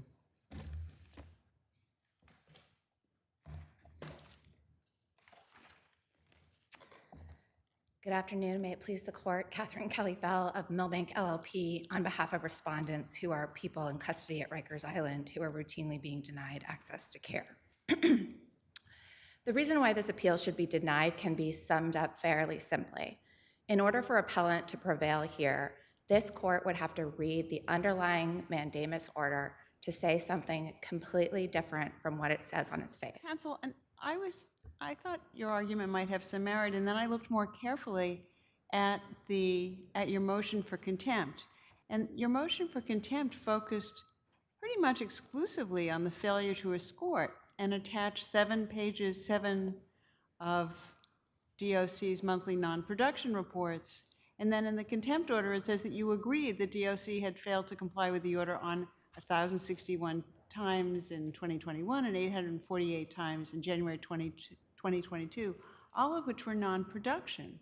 So from that, I think it's a reasonably fair inference from DOC to draw that the gravamen of the contempt order was non-production issues and not other kinds of issues. How were they to understand that what it was other than that they would have to do in order to purge contempt? Thank you, Your Honor. So the contempt order specifically stated that DOC could purge itself of contempt by complying with the mandamus order. The mandamus order was set forth exactly in the contempt order. The mandamus order, as all mandamus orders are, directed DOC to comply with the law. DOC was directed to comply with 4 specific legal obligations under New York Correctional Law 500C4, New York City Administrative Code 9-108C, and the Rules of the City of New York, Chapter 40, Sections 3-02 B and C. And those collectively together, as stated in the mandamus order, say 4 things. They say you have to provide people in custody with access to sick call on weekdays, excluding holidays. You have to make sick call available a minimum of 5 days per week and within 24 hours of a request or at the next scheduled sick call. You have to provide sufficient security to allow inmate movement to and from the clinic, and you have to not prohibit or delay incarcerated persons' access to care, treatment, or medical or dental services. On the purge application, the burden of DOC was to show compliance with those 4 obligations. But the only thing that they submitted in support of their purge application was evidence regarding the availability of escorts. Well, but the only thing you submitted on your motion for contempt was evidence of non-production. So why wasn't that a reasonable inference that the focus of this was on non-production? Because my burden and DOC's burden are different. So the DOC below conflates. If those are the reasons you're seeking contempt, why wouldn't their focus in purging it be on the same subject? They need to show that they are no longer denying access to medical care because of lack of escorts, but their obligation is broader. So they conflate the reasons why they have historically violated the law with what the law is. And the law is broader than providing escorts. And in fact, the law doesn't say DOC provide escorts, and this is a very important point. The law says provide regular and timely access to care consistent with those 4 obligations. DOC elects to use escorts as part of its medical care system. It has a policy that says people need to be personally escorted to the clinic by a correctional officer. That ends up impeding access to medical care frequently because DOC routinely fails to staff the position. And so people are stuck on the housing block and they're not able to get to their appointment. Their appointment is canceled. But that is by no means the only way in which DOC can violate its obligation to provide access to medical care, and it's by no means the only way in which it does violate its obligation to provide access to medical care. And that's exactly what the Supreme Court's order said. It said your obligation was to show me that you were applying during the purge period regular and timely access to medical care. And what I have before me is information about escorts. And you didn't, at a minimum, tell me whether you facilitated people's abilities to request appointments on weekdays, excluding holidays, within 24 hours of a request. At a minimum, she's saying it does not meet the full scope of the order here. I do not have enough information, and that's of course But does correct. it matter that DOC is prohibited from screening those sick calls? No, there is a distinction here. DOC's obligation is to provide the means by which people can request calls. And there was no evidence on that during the purge period that was submitted during the purge period. Was that an issue that was discussed during the hearing before the mandamus order was issued? It had been an issue that had been discussed previously in the litigation, what the system was exactly for requesting appointments, but they had to prove in the purge period that they had facilitated the ability to request appointments. And I'll note that, if only 25% of people... Wait. Clarify something Yes. for me. I know it's been asked already, and I have looked at the documents, but I'm a little confused. So the order says to make sick calls available at each facility. I'm going to ask the question that was asked before of your adversary. Do you need an escort in order to make a phone call, AKA a sick call, in order to make a medical appointment or consult? So my understanding, and I'll note that none of this is in the record on the purge proceedings, but my understanding is it's access to sick call is provided in a number of different ways. One way is a the telephone problem is call. the term sick call, because access to sick call is different from making a phone call in order to make a medical appointment. But the terminology is sick call. So when you say access sick call, it can be, unless you know the jargon, it can be interpreted, right, as access to sick call means access to a doctor. But what we're talking about, or a PA or whatever it is, but what we're talking about is access to make an appointment in order to be seen by a medical professional. Am I right? So the mandamus order encompasses the entire process. DOC has to allow them to make an appointment and get them to the Counsel, I'm aware of that.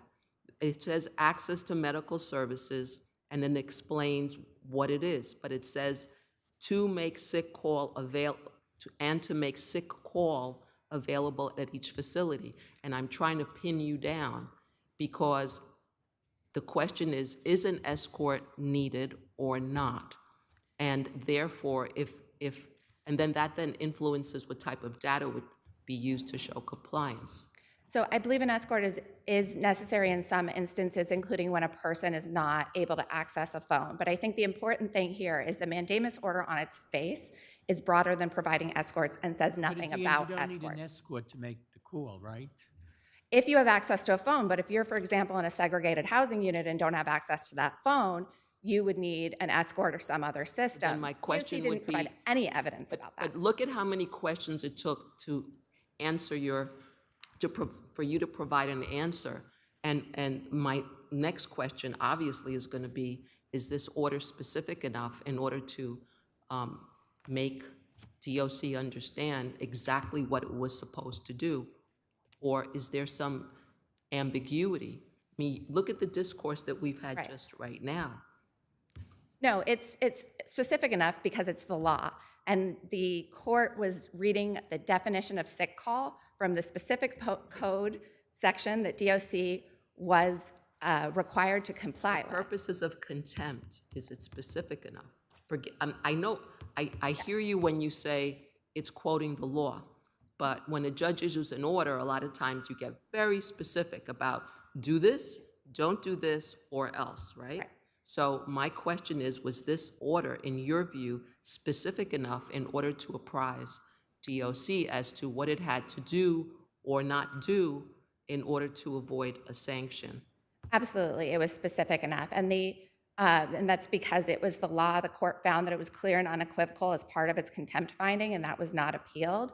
And importantly here, this decision was an insufficiency of the evidence decision, and we're here on an abuse of discretion standard.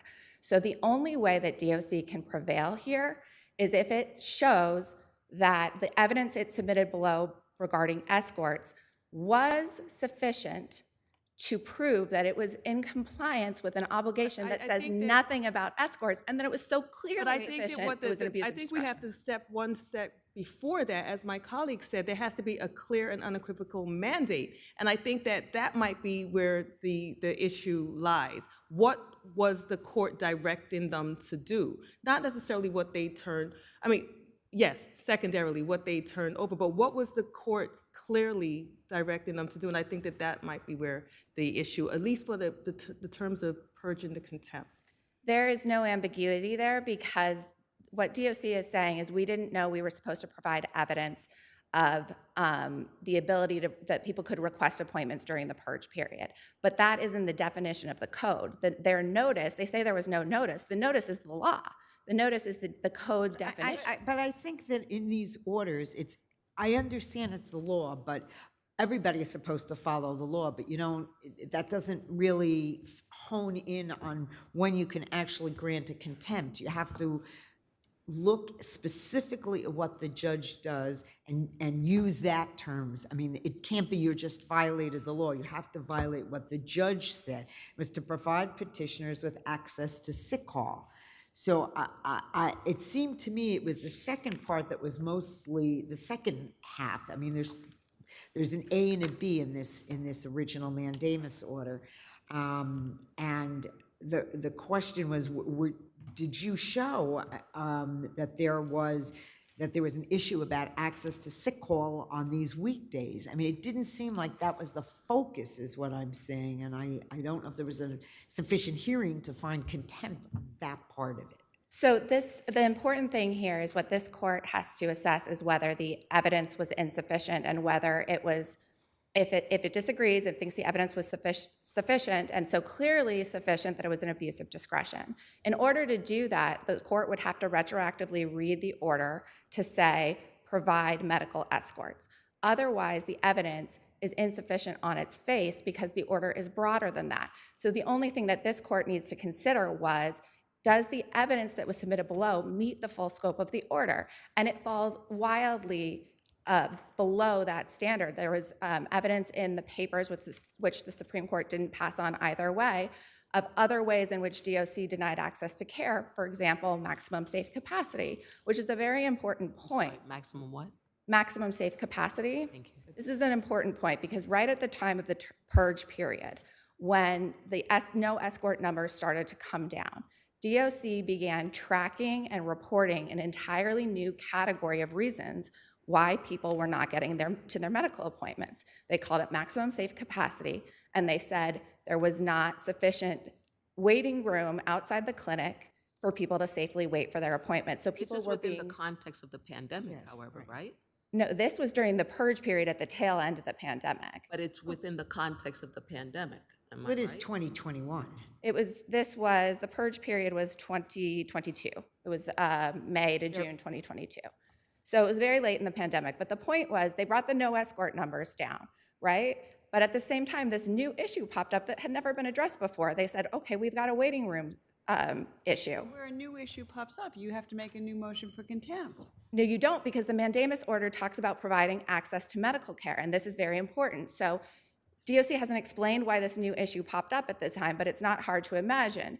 If they said, okay, we have a no escort problem, so now instead of getting one person, I want you to pick up everyone in the next 2 hours. I want you to bring everyone in the next 2 hours to the waiting room, and then the guard says, we can't have all these people in here, take half of them back.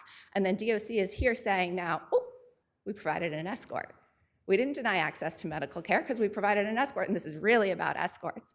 So if that's the standard, if what we have to do is retroactively narrow the obligation to provide access to medical care based on the evidence used. Counsel, this is becoming more and more complicated because, again, we're talking within the context of the pandemic, and I think we can take judicial notice of the fact that there were rampant pandemic-related issues at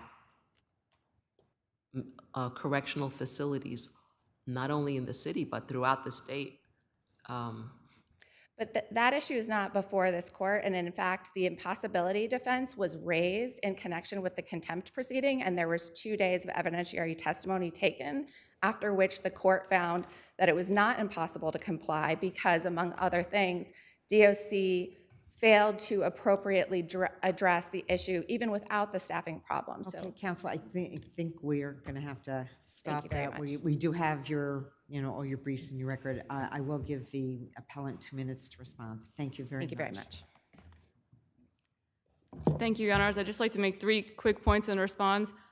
Contempt needs to be premised on a knowing violation of a clear and unequivocal mandate. And here, the only clear and unequivocal mandate in the contempt order, again, was for DOC to fix the issue with lack of escorts, because that is all the instances of noncompliance the court identified. That's what the penalty was based on, and that's the court's discussion of the parties' arguments is all focused on lack of escorts.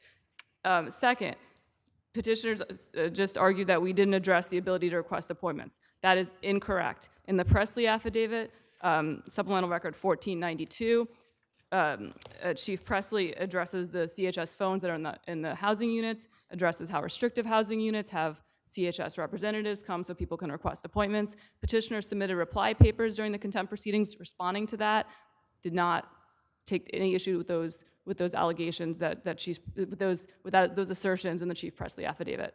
Chief Presley also testified as to the availability of the hotlines at the contempt hearing. That's record 7475. Petitioners did not push back on that, did not challenge that. The party summations for the contempt was only focused on provision of escorts. And third, Your Honors, to the extent that petitioners are now raising these new issues, anything aside from lack of escorts is outside of the scope of this contempt order. And again, petitioners can bring another motion for contempt. They have for another motion for contempt below and raise new issues, but this contempt order is focused on the lack of escorts. That's a problem that DOC showed that it fixed. And for that reason, this court should reverse and purge the contempt. Thank you. Thank you. Thank you both very much.